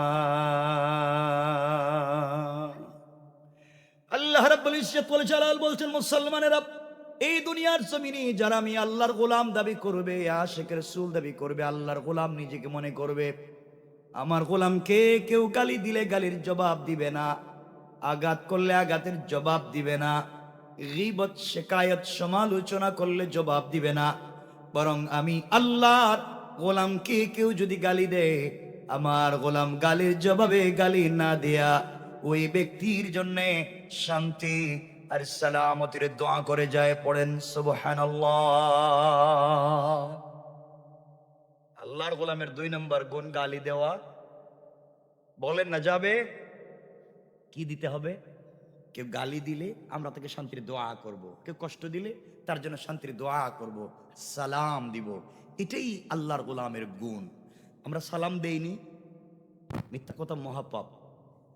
সালাম দেইনি, তাহলে আমরা একটু টেস্ট করে দেখি, 1 মিনিটে সালাম দেননি। আল্লাহ রসুল সাল্লাল্লাহু আলাইহি ওয়াসাল্লাম বলেছেন, আল্লাহ রসুল হিজরত করে, আমাদের কথা আসবে, হিজরত করে মক্কা থেকে মদিনায় যাওয়ার পর প্রথম যে শব্দগুলা দিয়ে কথা বললেন, আব্দুল্লাহ ইবনে সালাম ইয়াহুদীদের বড় পণ্ডিত, খেজুর গাছের উপরে ছিলেন, তিনি বলেন, রসুল প্রথম যে কথা বলছেন, ইয়া আইয়ুহান নাস আফশুস সালাম। সালামের কথা রসুল বলছেন, কারণ যেই গড়ে, যেই পরিবারে, যেই সমাজে সালাম থাকে, এই সমাজে আল্লাহ 100 থেকে 300টা বারাকাতের দরওয়াজা খুলে দেন। আরো জোরে পড়েন। এই জন্য আমরা একে অপরকে সালাম দিব তো ইনশাআল্লাহ, সবাই বলেন না ইনশাআল্লাহ। বাসায় গেলে বউরেও সালাম দিবেন, আর কিছু কয় না। এরা চিন্তা করতেছে বউরে সালাম দিব কে রে, এ তো আমার দিবই। বাসায় গেলে আপনি স্ত্রীকে সালাম দিবেন। আমাদের কলিজার টুকরা মা আম্মা জান আয়েশা সিদ্দিকা রাদিয়াল্লাহু তাআলা আনহা বলেন, আল্লাহে, আল্লাহর জাত ও সিফাতের শপথ, রসুল যখন ঘরে আসতেন, আমি ঘরের কর্নারে পর্দার আড়ালে পর্দার চিপায় দাঁড়িয়ে থাকতাম। রসুল ঘরে আসতেন, আমি কাপড়ের চিপায়, দরজার চিপায় দাঁড়িয়ে থাকতাম। এর মানে হলো রসুল আমাকে দেখবেন না, ঘরের দরজায় এসে আমাকে আয়েশা বলে ডাক দিবেন, আর আমি ঘরের দরওয়াজা খুলে দিয়া ঝাপটি মেরে তাকে জড়িয়ে ধরে তার কপালে চুম্বন দিয়া আমি তাকে সর্বপ্রথম সালাম দিব। আম্মা জান আয়েশা বলছেন, আল্লাহে, আমি জীবনে পারলাম না আমি রসুলকে সালাম দিতে, বরং রসুলের পাক ঘরে আসার অনেক দূরে থাকতে আমাকে সালাম দিতেন। আর জোরে পড়েন না সুবহানাল্লাহ। শামাইল তিরমিজির হাদিস। আর মেশকাত শরীফ বাবু তিব্বে ওর রেকাক, ডাক্তার এবং ডাক্তারি। আল্লাহ রসুল বলেছেন, যেই করে স্বামী স্ত্রীকে, স্ত্রী স্বামীকে আওয়াজ করে একটু জোরে সালাম দিবে, তাদের হার্ট, কিডনি, লাংস এবং লিভারে যদি কোনো রোগ থাকে, আল্লাহ তা থেকেও তাদেরকে মুক্ত করে দিবেন। এই জন্যে আপনি বাসায় গেলেই স্ত্রীরে বা বাসার থেকে বের হলে বউরে সালাম দিবেন। আল্লাহ রসুল যদি নিজের বউরে সালাম দিতে পারছেন, তাহলে আপনি কোন বল্টু, আপনি কেন দিতে পারবেন না? দিবেন? বলেন না ইনশাআল্লাহ। এই যে বাচ্চারা কইতেছে ইনশাআল্লাহ, হেরা বিয়ে করতে আরো 30 বছর বাকি, আমি হের বাপরে ওয়াজ করতেছি, হের ইনশাআল্লাহ এখনই মাইরা দিতেছে। বলেন ইনশাআল্লাহ।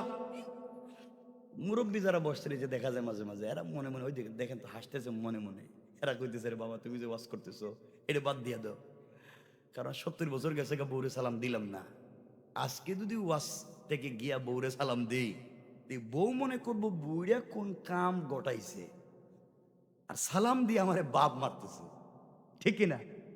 যাই মনে করো, সালাম দিবেন, এটাই শেষ কথা। ইনশাল্লাহ কন্যা জোয়ান যারা আছে ইনশাল্লাহ কো, ওই যে জোয়ান যারা বসে আছে, ইয়াং যারা, ইয়াং, এই যে ছেলে পেলে না, আমি সব কথা বলতে পারতেছি না আজকে, যেহেতু বেশি উল্টাপাল্টা হয়ে যাব। এরা যে খারাপের খারাপ, এরা যে কি কঠিন খারাপ। আজকালকার ছেলেরা দেখবেন চুল কাটে, চুল এই সাইডে নাই, এই সাইডে নাই, এই সাইডে নাই, সব কাটটা খালি করে মাঝখানে রেখে দিছে, মনে হয় সাইডে দিয়ে ছাগলে ঘাস খাইছে, আর এটা মাঝখানে জমা করে তুইছে। কথা বলেন না কেন? এমন ভদ্র ছেলে বাপরিকে আব্বা তোমার কাছে সিগারেট আসেনি, থাকলে আমারে দেও, আমি অর্ধেক তুমি অর্ধেক। এগুলো আছে না নাই? কত খারাপ হয়েছে সব। আর এমন যুবক আছে বিয়ের আগে মারে আম্মা আপনি আঙ্গুর খাইবেন না আপেল খাইবেন, বিদেশ থেকে ফোন দে, বাবা তোমার ডায়াবেটিসটা মাফ ছিল নি, প্রেশারটা ঠিক আছে নি, বাবা কয় টাকা দিব তোমাকে আজকে। বাপ মায়ের জন্য তার জিন্দেগি, তার মন খান্দে। বিয়ার পরে এই বদ্র ছেলেটাও তার বউ, তার শালি, তার শালা, তার শাশুড়ি ছাড়া আর কিচ্ছু বুঝে না। ঠিক কিনা বলেন? ওগুলো আছে না নাই? এখন অ্যাকাউন্ট করছে শ্বশুর বাড়ি, শালি ফোন দিয়া বলছে দুলা ভাই আমি তো এসএসসি পরীক্ষা গোল্ডেন জিপিএ 5 পাইছি, আমারে যদি একটা আইফোন এই যে 17 প্রো ম্যাক্স দেন তো থ্যাংক ইউ। আমার শালি দিতেছি কয়েকদিনের ভিতরেই। কিছুক্ষণ পরে ছোট ভাই ফোন দিয়ে কয় ভাই আমিও তো গোল্ডেন জিপিএ 5 পাইছি, আমারে কিছু দিবেন না? কত রাখ, জিন্দেগি খাওয়াইতে খাওয়াইতে আমার কলজা শেষ, আর তোমাদেরকে কত খাওয়ামো? কথা বলে না, আছে না নাই? নগদ পাল্টাইয়া দেয়। নিজের আম্মারে আম্মা কয় না। এখন বহুত বিদেশি আছে ঈদের সময় দেশে আইসা ঈদ করে শ্বশুর বাড়িতে। আস্তাগফিরুল্লাহ, আছে না নাই? কত নোংরা হয়েছে আমি আর আপনি। এই জন্য আল্লাহর গোলাম 2 নম্বর গুণ, আমরা একমাত্র কেবলমাত্র বিপদে পড়ে গেলে আমরা সকল সেক্টরে আমরা সালাম দিব ইনশাআল্লাহ। আমার বন্ধুগণের কথাগুলো আবার দিল দিয়ে শুনেন কি বলতে চাই। যত বিপদে পড়ি না কেন, যত সমস্যায় পড়ি না কেন, আল্লাহ তাআলা বলে দিয়েছেন বান্দা তুমি যদি কোরআন থেকে তেলাওয়াত করো, কোরআনকে সঙ্গে রাখতে পারো, আমি আল্লাহ তাআলা তোমাকে হেফাজতের জিম্মাদার। আল্লাহর রাসূল সাল্লাল্লাহু আলাইহি ওয়াসাল্লামকে আল্লাহ জানিয়ে দিয়েছেন গোলাম বিপদে পড়ে যাওয়ার সময়, বিপদে পড়ে যাওয়ার আগে কোরআন থেকে সূরা আল বাকারার শুরু থেকে অথবা শেষ থেকে অথবা মিডল থেকে 1, 2, 3টা আয়াত যদি তেলাওয়াত করে বান্দা, আল্লাহ রাসূল সাল্লাল্লাহু আলাইহি ওয়াসাল্লামকে আল্লাহ তাআলা জানিয়ে দিয়েছেন বন্ধু আমার, কেউ যদি হাসবি আল্লাহ, আল্লাহ যথেষ্ট মনে করে কোরআন থেকে তিলাওয়াত করে, আমি আল্লাহ কথা দিলাম পুরা দুনিয়া যদি তার বিরুদ্ধে চলে যায়, হেফাজতের জিম্মাদার স্বয়ং আমি আল্লাহ। পড়েন সুবহানাল্লাহ। এই কথাগুলোর দিকে আপনাদেরকে নিয়ে যাই, মনোযোগ দিয়ে শুনেন। আমরা ঘটনার দিকে যাব না। আল্লাহর রাসূল সাল্লাল্লাহু আলাইহি ওয়াসাল্লাম হিজরত করে যেদিন মক্কা থেকে মদিনায় যাবেন, ঘটনা বলবো না হিজরতের, শুধুমাত্র কোরআন আপনাকে আমাকে কেমনে হেফাজত করতে পারে। আমরা হামলা মামলায় পড়ে গেলি আমরা দুর্বল হয়ে যাই, জালেমের সামনে দাঁড়ায়া গেলে আমরা দুর্বল হয়ে যাই। রব বলেছেন বান্দা সকল সময় তুমি আমি আল্লাহকে যথেষ্ট মনে করো, আমি আল্লাহ কথা দিলাম তোমাকে বাঁচিয়ে দেওয়ার জিম্মাদার। আমার বন্ধুগণ, আল্লাহ রাসূল সাল্লাল্লাহু আলাইহি ওয়াসাল্লাম হিজরত করে মক্কা থেকে মদিনায় চলে যাবেন।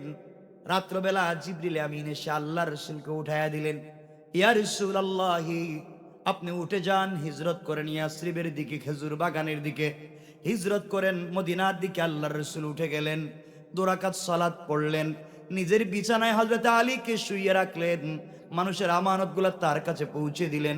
সকালবেলা তুমি মানুষের কাছে পৌঁছে দিবা। আল্লাহর রাসূল ঘর থেকে বের হয়ে যাওয়ার জন্য তৈরি হয়ে গেলেন। এমন সময় তার কানের মধ্যে আওয়াজ এসেছে। আওয়াজ হলো ঘরের চতুর্দিকে কাফেররা বেষ্টন করে রেখে দিয়েছে, ঘরের চতুর্দিকে কাফেররা দাঁড়িয়ে আছে দামি দামি অস্ত্র নিয়ে, ঘর থেকে বের হয়ে গেলে তাকে মেরে ফেলবে। আল্লাহর কাছে ডাক দিয়া বলেছেন, আল্লাহ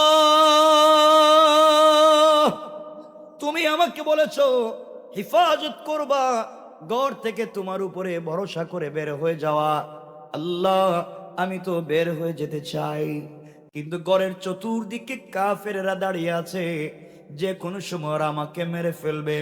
আয় আল্লাহ তাআলা আপনি আমাকে নির্ঘাত মৃত্যুর দিকে কি ঠেলে দিতে চাচ্ছেন?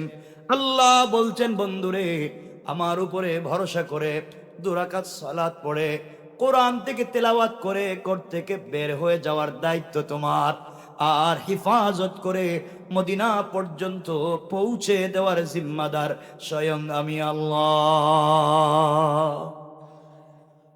আল্লাহ রসুল দরজায় পৌঁছে গেলেন, আবার আল্লাহকে ডাক দিয়ে বলছেন, আল্লাহ জানি নিঃসন্দেহে নিশ্চয় আপনি বাঁচাবেন, এতে সন্দেহ নাই আপনি বাঁচিয়ে দিবেন আল্লাহ। কিন্তু আয় আল্লাহ তাআলা, আমাকে আত্মরক্ষা করবার জন্য, প্রতিরোধ করবার জন্য কোনো ব্যবস্থা গ্রহণ করবার সুযোগ দেন আল্লাহ। না হয় আমাকে দেখে আমার আখিরি জামানার উম্মতেরা শিখবে, বিপদে পড়ে গেলে হাত গুটিয়ে বসে থাকতে হয় না। কেউ তোমার উপরে অপবাদ দিলে আল্লাহর উপরে ভরসা করে ঘরে বসে থাকলে হবে না। ইউসুফের উপরে, ইউসুফ আলাইহিস সালামের উপরে জুলাইখা অপবাদ দিয়েছিল, জুলাইখা ইউসুফ বলেন নাই আমি আল্লাহর উপরে ভরসা করলাম, শুধু আমি নির্দোষ, আত্মরক্ষা করবার জন্য ট্রাই করব না, তিনি বলেন নাই। তিনি বলেছেন ইন্নী হাফিজুন আলিম, আমি জানি আমি নির্দোষ, আমি প্রমাণ করতে চাই, এটা প্রমাণিত হোক, এরপরে বের হব। আত্মরক্ষার ব্যবস্থা নিতে চাই। আল্লাহ বলছেন, বন্ধুরে কি ব্যবস্থা নিতে চাও? আয় আল্লাহ তাআলা, পুরা মক্কার কাফেররা আমার ঘরকে বেষ্টন করে দিয়েছে, শুই ফেলবার মতো জায়গা নাই, ঘর থেকে বের হলে মেরে ফেলবে, আত্মরক্ষা করবার জন্য কোনো জিনিস দেন। আল্লাহ বলছেন, বন্ধুরে তাহলে হাতের মধ্যে কিছু কঙ্কর নিতে পারো, অথবা বালি নিতে পারো, অথবা পাথর নিতে পারো, আর এগুলার মধ্যে কিছু তেলাওয়াত করে, কোরআন থেকে তেলাওয়াত করে আমার উপরে ভরসা করে সামনের দিকে নিক্ষেপ করে দাও, তোমাকে হিফাজত স্বয়ং আমি আল্লাহ করব। আল্লাহ রাসূল মুস্কে এসে ডাক দিয়ে বলছেন, আল্লাহ আপনি বাঁচাবেন, কিন্তু আল্লাহ আমি জানতে চাই, কাফেরেরা চতুর্দিকে দাঁড়িয়ে আছে, ডাইনে বামে পিছনে সামনে চতুর্দিকে, আমি যদি কঙ্কর গুলা সামনের দিকে নিক্ষেপ করি তাহলে পাথর গুলা তো সামনের দিকে যাবে, ডাইনে বামে পিছনের কাফেররা তো আমাকে ছাড়বে না, ওই সময় তো ওরা মেরে ফেলবে আমাকে। আল্লাহ ডাক দিয়া বলছেন, বন্ধুরে এই কঙ্কর গুলা, বালি গুলা নিক্ষেপ করার দায়িত্ব তোমার, আর সকল কাফেরদের চুকে চুকে পৌঁছে দেওয়ার জিম্মাদার স্বয়ং আমি আল্লাহ। শুধু আমার উপরে ভরসা করো, নিজেকে ছোট করো, একমাত্র আল্লাহকে বড় মনে করো। আল্লাহর রাসূল সাল্লাল্লাহু আলাইহি ওয়াসাল্লাম হাতে কঙ্কর নিলেন, অথবা বালি নিলেন, অথবা পাথর নিলেন, কোরআন থেকে তেলাওয়াত করলেন, দরজা খুললেন, সামনের দিকে মারলেন, শুধু সামনের দিকে নিক্ষেপ করলেন। আল্লাহ রাসূল তাকাইয়া দেখে ডাইনে বামে পিছনে চতুর্দিকের কাফেররা চোখ রগড়াতে লাগলো, চোখ মুছতে লাগলো। আল্লাহ রাসূল বুঝতে পেরেছেন সবার চোখে চোখে পাথরগুলা পৌঁছে গিয়েছে। লম্বা ঘটনা, আমরা ঘটনা বলবো না, শেষ কথা, আল্লাহ রাসূল সাল্লাল্লাহু আলাইহি ওয়াসাল্লাম হিজরত করে মদিনায় পৌঁছে গেলেন। আল্লাহ একদিন সুযোগ বুঝে ডাক দিয়া বলছেন, বন্ধু আমার, ওই দিন তুমি নিজেকে কেমনে হেফাজত করেছো, ওই দিন নিজেকে তুমি কেমনে বাঁচাইলা, সারা দুনিয়ার কাফেরেরা তোমাকে মারতে চাইলো, আর তুমি ঘর থেকে বের হইয়া শুধু কিছু কঙ্কর নিক্ষেপ করলা, কেমনে তুমি বাঁচলা আমি তোমার কাছ থেকে জানতে চাই। কেউ তোমাকে দেখলো না, কেউ তোমাকে আঘাত করলো না, তুমি মারলা সামনের দিকে, ডাইনে বামে পিছনে কেউ দেখলো না। আল্লাহর রাসূল মুস্কি হাসি দিয়ে বলছেন, আল্লাহ হিফাজতের জিম্মাদারি তো আপনি নিয়েছিলেন, কি ঘটেছে আমি জানি না, আপনি জানেন।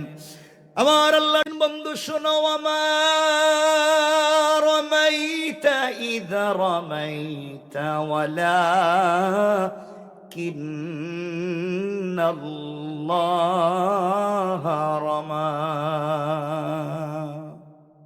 বন্ধুরে তুমি যখন আমার উপরে ভরসা করে, আমার উপরে বিশ্বাস রেখে কঙ্কর গোলা সামনের দিকে নিক্ষেপ করেছো, ওটা তোমার হাত থাকে নাই, আমি আল্লাহর কুদরতের হাত হয়ে গিয়েছে। আর আমি আল্লাহ তাআলা আমার হাত দিয়া সকল কাফেরদের চুকে চুকে পৌঁছে দিয়েছি। পড়েন সুবহানাল্লাহ, আল্লাহু আকবার, জোরে বলেন। আল্লাহর রাসূলকে আল্লাহ তাআলা বাঁচিয়ে দিয়েছেন ক্ষমতার বলে, অস্ত্রের বলে, ভরসা কার উপরে? এ আওয়াজে না, কার উপরে?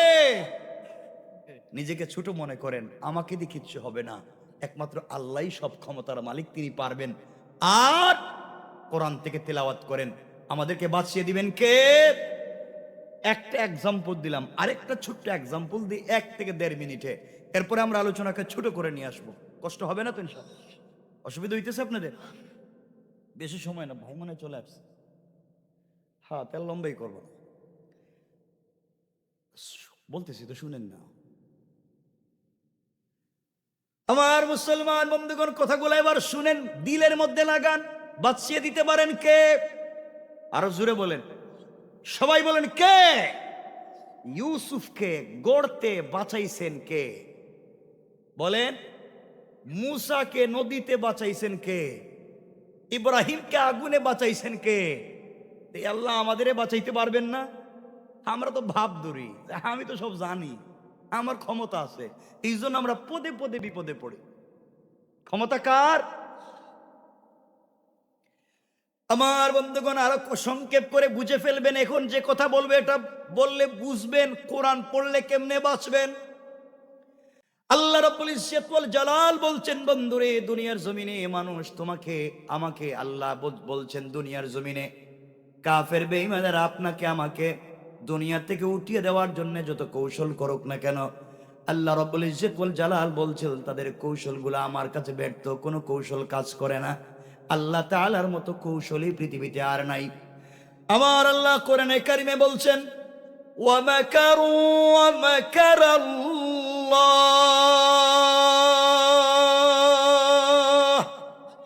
ওয়াল্লাহু খায়রুল মাকিরিন।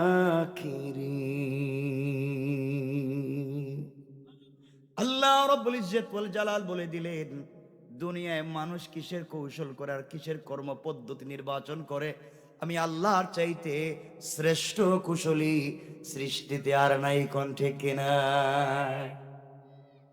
কেন বললাম এবার বুঝেন। আল্লাহর ওয়াস্তে বলছি, কোরআনকে সাথে রাখবেন, কোরআন আপনাকে আমাকে বাঁচিয়ে দিবে। কোরআনকে শুধু বিশ্বাস করে সাথে রাখেন, সাথে রাখার মানে কিতাবটাকে সাথে রাখা না, তার বিশ্বাসকে সাথে রাখেন, দিল থেকে কোরআন তেলাওয়াত করেন। কেমনে বাঁচবেন শুধু এই কথাটাই 1-1.5 মিনিটে বলতে চাই। আল্লাহ রাসূলের কাছে যখন সূরা লাহাব নাজিল হয়ে গেল, আল্লাহ তাআলা আবু লাহাবের ধ্বংসের কথা বলেছেন, আবু লাহাবের সন্তান সম্পত্তি ধ্বংসের কথা বলেছেন, কিন্তু মধ্যখানে আয়াত নাজিল করে বলছেন, ওয়ামরাতুহু হাম্মালাতাল হাতাব, আমি ওই মহিলাকেও ধ্বংস করেছি যেই মহিলা হাম্মালাতুন। এর তাফসিরে আল্লামা উবাইদুল্লাহ সিন্দি ইনকিলাবী তাফসিরে দুটা ব্যাখ্যা নিয়েছেন। আল্লাহ তাআলা বলছেন, বন্ধুরে ওই মহিলাকে আমি আল্লাহ ধ্বংস করেছি যেই মহিলা রাস্তা থেকে বিষাক্ত কাঁটাওয়ালা কাঠ এনে তোমার রাস্তায় ফেলে দিয়ে দিন প্রচারে ডিস্টার্ব করতো, আমি তাকে ধ্বংস করেছি। 2 নম্বর, যেই মহিলা ঘরে ঘরে গিয়ে রাস্তায় গিয়ে তোমার বদনাম করতো, গীবত করতো, এই বদনাম গীবতকারিণী মহিলাকে আমি আল্লাহ ধ্বংস করে দিলাম। আমার বন্ধুগণ, এটার লম্বা আলোচনা, কিন্তু আমরা মূল উদ্দেশ্য হচ্ছে আল্লাহ কোরআন তিলাওয়াত করলে কেমনে বাঁচাবেন। আমার মুসলমান ভাইরা, এই আয়াত নাজিল হয়ে যাওয়ার পরে উম্মে জামিল হাতের মধ্যে পাথর নিয়ে, কাদের মধ্যে পাথরের ব্যাগ নিয়ে আল্লাহর রাসূলকে মেরে ফেলবার জন্য বের হয়েছে। উম্মে জামিল আবু লাহাবের স্ত্রী, আমার রাসূলের চাচি, অপরদিকে আমার রাসূলের বিয়াইন আবু লাহাব রাসূলের চাচাও, রাসূলের বিয়াইও। আমার বন্ধুগণ, এভাবেই কথাগুলো বুঝেন। আল্লাহর রাসূল সাল্লাল্লাহু আলাইহি ওয়াসাল্লাম সিদ্দিকে আকবরকে সঙ্গে নিয়ে হাতিমে কাবায় বসে পড়লেন। সিদ্দিকে আকবর বসে আছেন, আল্লাহর রাসূল সিদ্দিকে আকবরের রানের উপরে মাথা রেখে শুয়ে আছেন। আর সিদ্দিকে আকবর আল্লাহর রাসূলের চেহারা মুবারকের দিকে তাকায়, আল্লাহকে ডাক দিয়া বলছে, আল্লাহ, মনে হচ্ছে আমার কোলে পুরা দুনিয়ার সম্পত্তি তুমি রেখে দিয়েছ, পুরা জিন্দগি ভর যদি আল্লাহর রাসূল এভাবে শুয়ে থাকে আর আমি যদি তার চেহারা মুবারকের দিকে তাকাইয়া থাকি, ওগো আল্লাহ, আমার মন বলছে আমার পেটে কোনোদিন খিদে লাগবে না। আল্লাহু আকবার। এই আওয়াজে না জুড়ে বলেন। আমার বন্ধুগণ, এক পর্যায়ে সিদ্দিক আকবর বসে পড়লেন। আল্লাহর রাসূল সাল্লাল্লাহু আলাইহি ওয়াসাল্লাম সিদ্দিক আকবরের রানের উপরে মাথা রেখে শুয়ে পড়লেন।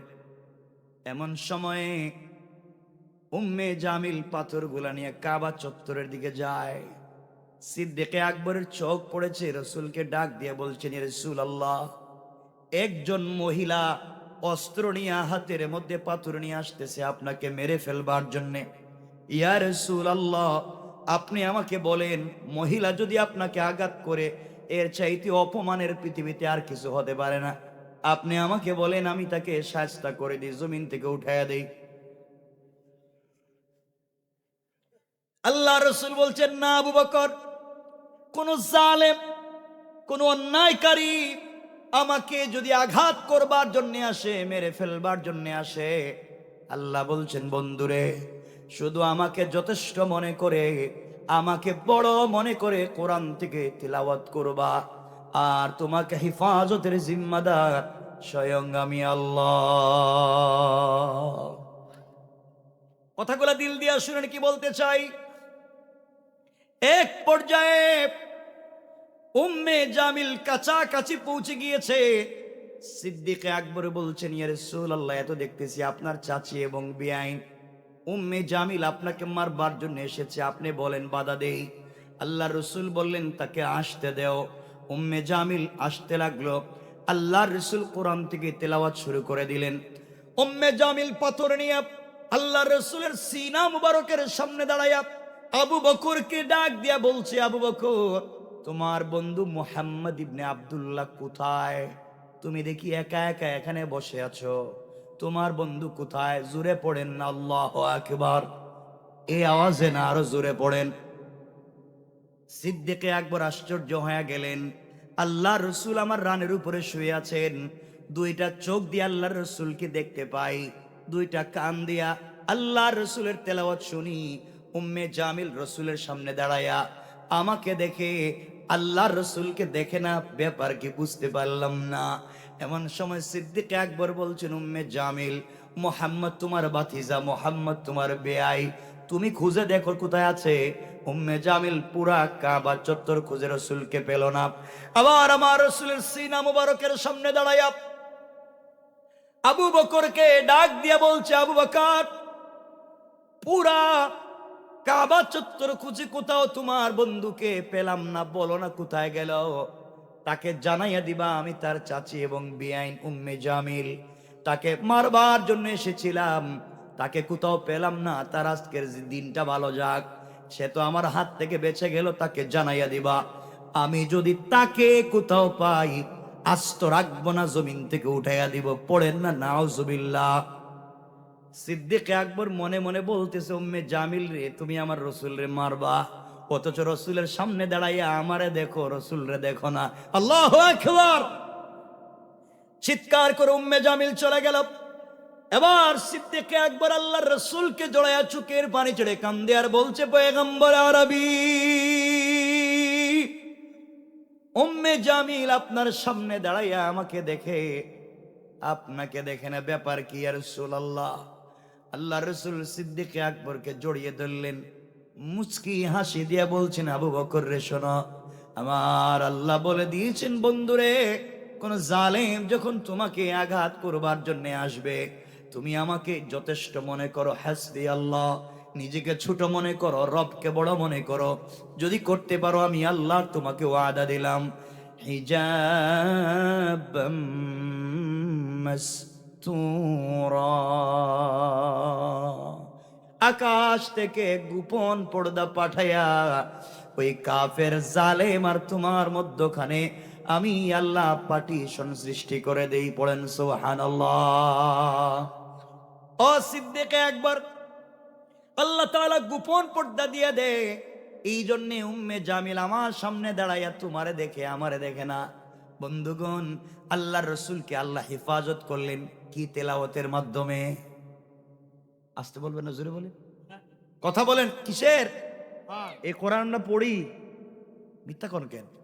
পুরো এলাকা খুঁজে দেখেন তো গ্রামে সকালবেলা কার ঘরে কোরআন তিলাওয়াত হয়? সব কয়া ফেলার যে ঠিক আছে। এই জন্য চলার পথে যত বিপদ আসুক না কেন যথেষ্ট মনে করব কাকে? আরো জোরে বলেন কাকে? সুতরাং 1 নাম্বার গুণ নিজেকে ছোট মনে করা, আল্লাহকে বড় মনে করা। অহংকার করা যাবে? বলেন যাবে? 2 নাম্বার গুণ, কাউকে গালি দেওয়া যাবে? কেউ যদি গালি দিয়ে আমরা কি দিব? কথা কয় না, ভুলে গেছেন? কি দিব?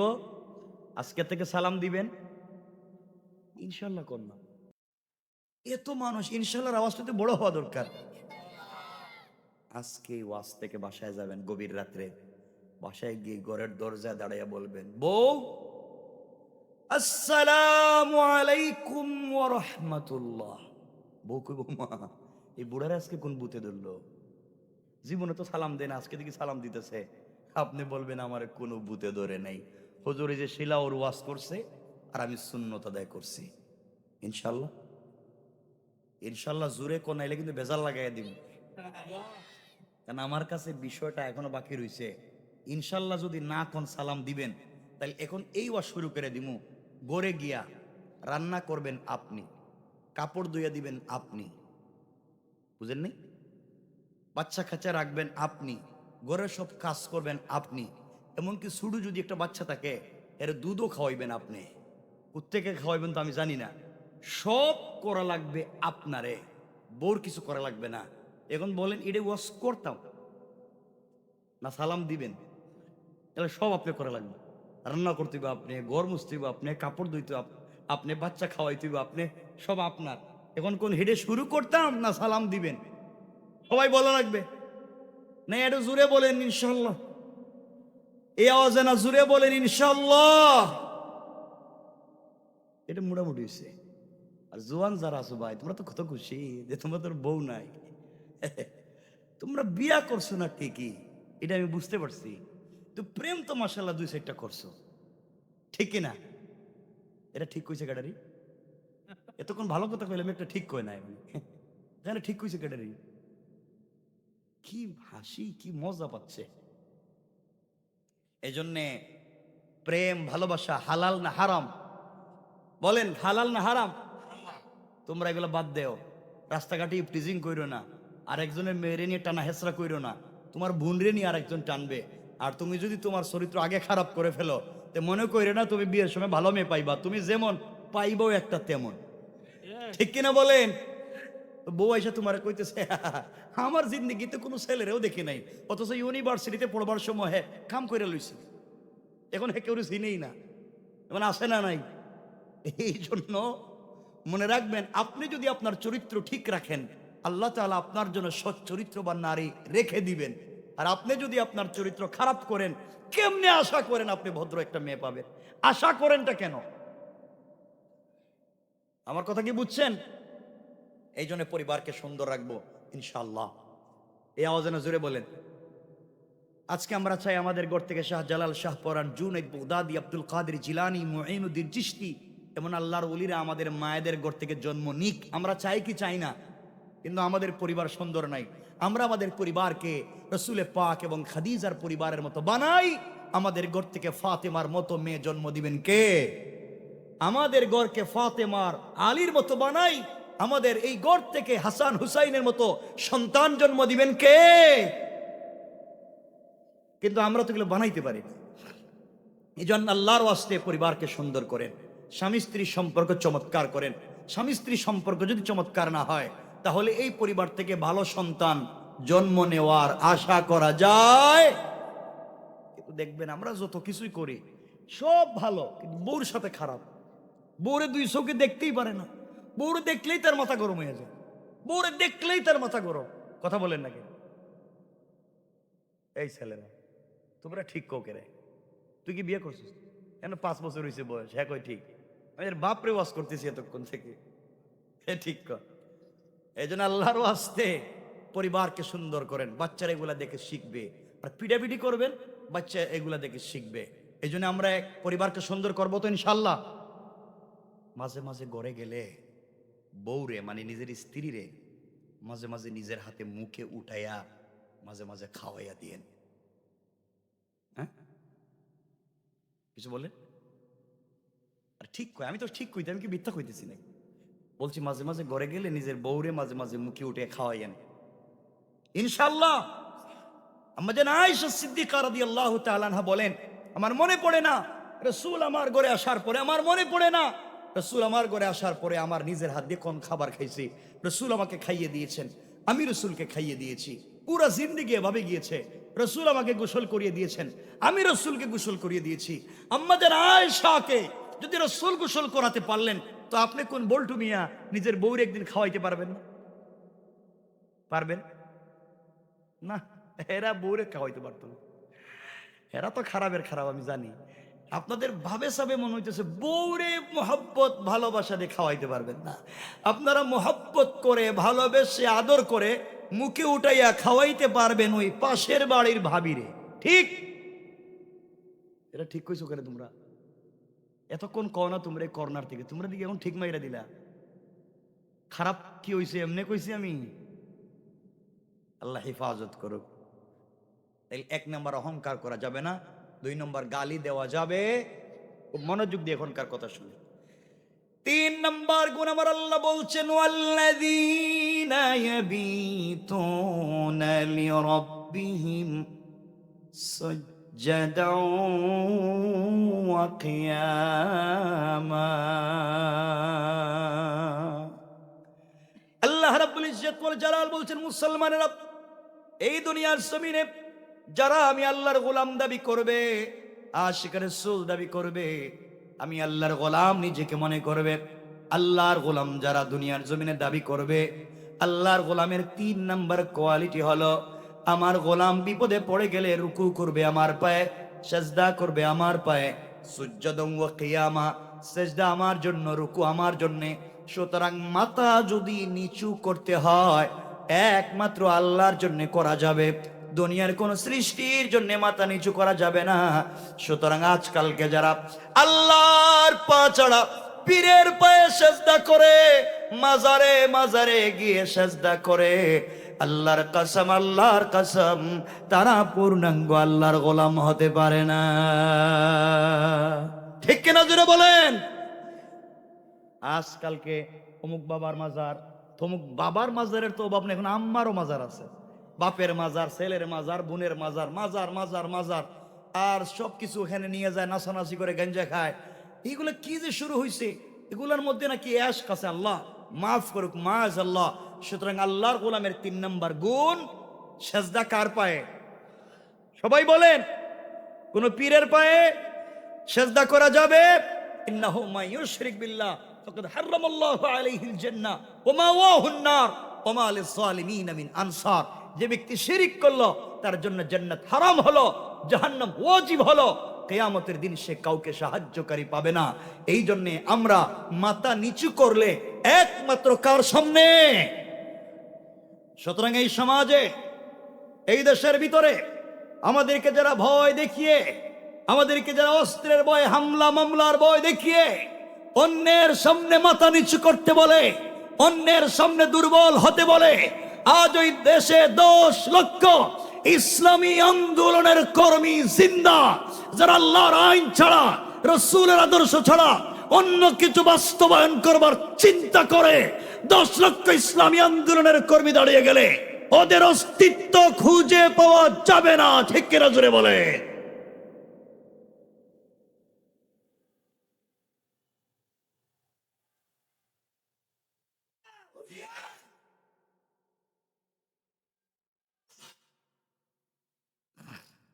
আর সময় লম্বা করব না, হয়তো মোহতারাম চলে এসেছেন, 10:30 তো হয়ে গেছে, আমাদের বিষয় বাকি রয়েছে, কিন্তু লম্বা তো করবো না। কষ্ট হইতাছে? কি কয়? ডায়াবেটিস নাই, প্রেশারও নাই, প্রস্রাবে ধরছে না? না, এখন সব বন্ধ হয়ে গেছে। ডাক্তারে কি করবো, সব হসপিটাল তো বন্ধ হয়ে যাব। আমার বন্ধুগণ, আল্লাহর গোলামের 3 নম্বর গুণ, রুকু সিজদা কার পায়ে? খুব মনোযোগ দিয়ে এখনকার কথা শুনেন, শুধু শুনেন কি বলতে চাই। সূরা আল মাআরিজ 8 নম্বর আয়াত খুলবেন। এতক্ষণ যা বলছি আপনাদের যদি বিশ্বাস না হয়, বিপদে পড়লে আল্লাহকে মনে করেন, ঝামেলায় পড়লে আল্লাহকে মনে করেন। আজকে দুনিয়ায় দুনিয়া দুনিয়া দুনিয়া দুনিয়া বলে কাটাইয়া দিচ্ছেন। আজকে মনে রাখবেন, কলিজা বের করে 24টা ঘন্টা গাধার মতো যদি খাটুনি দেন, এরপরে 100% এই পৃথিবীর কোনো মানুষকে খুশি করতে পারবেন না। না আপনার স্ত্রীকে, না আপনার সন্তানকে, না আপনার মা বাপকে, না আপনার ভাই বোনকে। স্ত্রী বলবে তুমি আমারে কি দিছ, সব তো তোমার মারাই দিতেছ। মারে দিল, মা বলবে তুমি আমারে কি করছো, সব তো তোমার বউর বাড়ি পাঠাইতেছ। কথা বলেন না কেন? এইটা কইব ওইটা কইব, কাউরে খুশি করতে পারবেন না। আল্লাহ বলছেন, গোলাম কার পিছনে মেহনত করেছ? দুনিয়ার মানুষের পিছনে বৃথা চেষ্টা বাদ দিয়ে তুমি আমি আল্লাহকে সন্তুষ্ট করবার জন্য আমার পিছনে লেগে যাও, আমাকে সন্তুষ্ট করবার চেষ্টা করো। বান্দা তুমি শুধু সাজদায় গিয়ে একটা বার পড়ো সুবহান, আমি পবিত্র। আমি জবাব দিলাম সাব্বাহতানি। ও বান্দা, কোন গোলাম যখন সাজদায় গিয়ে পড়ে সুবহান, আল্লাহ বলেন সাব্বাহতানি, অবশ্যই আমি পবিত্র। আর বান্দা তুই আমাকে সুবহান বলবার কারণে সাব্বাহতুকা, আমি আল্লাহ তোরে পবিত্র বানাইয়া দিলাম। গোলাম যখন সাজদায় গিয়ে পড়ে আলা, আল্লাহ বলেন অবশ্যই আলাইতানি, আমি বড়। এতদিন পরে মনে হইছে আমি বড় আর তুমি ছোট। আলাইতুকা, বান্দা আমি তোরে দুনিয়ায় বড় বানাইয়া দিলাম, আর আখিরাতে বড় বানাইয়া বিনা হিসাবে জান্নাতের ফয়সালা করে দিলাম। শুধু মনে করো আমি বড়। আজ কার পিছনে সময় ব্যয় করতেছো? আল্লাহ তাআলা কোরআনে কারীমের সূরা আল মারিয়ার 8 নম্বর আয়াতে বলছেন, ইয়াউমা তাকুনুস সামাউ কাল মুহুল, যেই দিন আসমান বিগলিত তামার মতো ফুটা ফুটা হইয়া পড়বে। ওয়া তাকুনুল জিবালু কাল আহিন, যেদিন পাহাড়গুলা রঙিন সুতার মতো উড়ে যাবে। রব বলেছেন, ওয়ালা ইয়াসআলু হামিমুন হামিমা, কলিজার টুকরা বন্ধু পর্যন্ত বন্ধুর খবর রাখবে না। ওই দিন কেউ নাই, সব পলায়ন করবে। রব তো আরেক জায়গায় বলছেন, ইয়াউমা ইয়াফিরু, ফেরারির আসামির মতো দৌড়াবে। পুলিশ দেখলে ফেরারির আসামি যেভাবে দৌড়ায়, রব বলছেন কিয়ামতের দিন আত্মীয় স্বজন এইভাবে একজন আর একজনকে দেখলে দৌড়াবে। ইবাসসারুনহুম ইয়াওয়াদুল মুজরিম লাউ ইফতাদি মিন আযাবি ইয়াউমি ইযিন বিবানি। রব জিজ্ঞাসা করবেন, বান্দা তোর আমলনামা লেখা দেখি ঠিকমতো নামাজ পড়স নাই, নামাজের সময় কই ছিলে বান্দা, ঠিকমতো রোজা রাখস নাই, কই গেছিলে? বান্দা বলছে, আল্লাহ আমার বাচ্চাটার স্কুলের টাইম ছিল, বাচ্চাকে স্কুল থেকে আনতে নামাজ পড়তে পারি নাই, বাচ্চাদেরকে ভালো একটা বাড়ি বানাইয়া দিতে, বাচ্চাদেরকে ভালো একটা জায়গা জমি কিনে দিতে রাত দিন গাদার মতো কাজ করছি, নামাজের সময় পাই নাই। আল্লাহ বাচ্চারা যেন শান্তিতে থাকে, বাচ্চারা যেন ভালো থাকে, গাদার মতো কাজ করলাম। 60টা বছর বিদেশে ছিলাম, কোনো দিন নিজের বাড়িতে নিজে থাকতে পারলাম না, সব বাচ্চাদের জন্য করছি। আল্লাহ এদের জন্য বাড়িঘর করতে গিয়ে আমি নামাজ পড়তে পারি নাই। আল্লাহ বলছেন, আজ কিয়ামতের দিনে তোর বাচ্চা কি তোকে মনে রাখবে? বাপ তো বুকে হাত দিয়া বলছে, আল্লাহ কি বলছেন? যেই সন্তানের জন্য গাধার মতো কাজ করলাম, যেই সন্তানের জন্য রাত দিন মরে গিয়েও কাজ করছি, ঔষধ খাই নাই, পকেটে টাকা রাখছি, ঈদের দিন সন্তানরে জুতা দিছি, আমি ছেঁড়া জুতা পরছি। আল্লাহ আমি ছেঁড়া কাপড় পরে ঈদগাহে গেছি, বাচ্চাকে ভালো কাপড় দিছি, আজকের দিনে কি বাচ্চা আমাকে চিনবে না? আল্লাহ বলছেন, ডাক দে, ইবাসসারুনহুম ইয়াওয়াদুল মুজরিম লাউ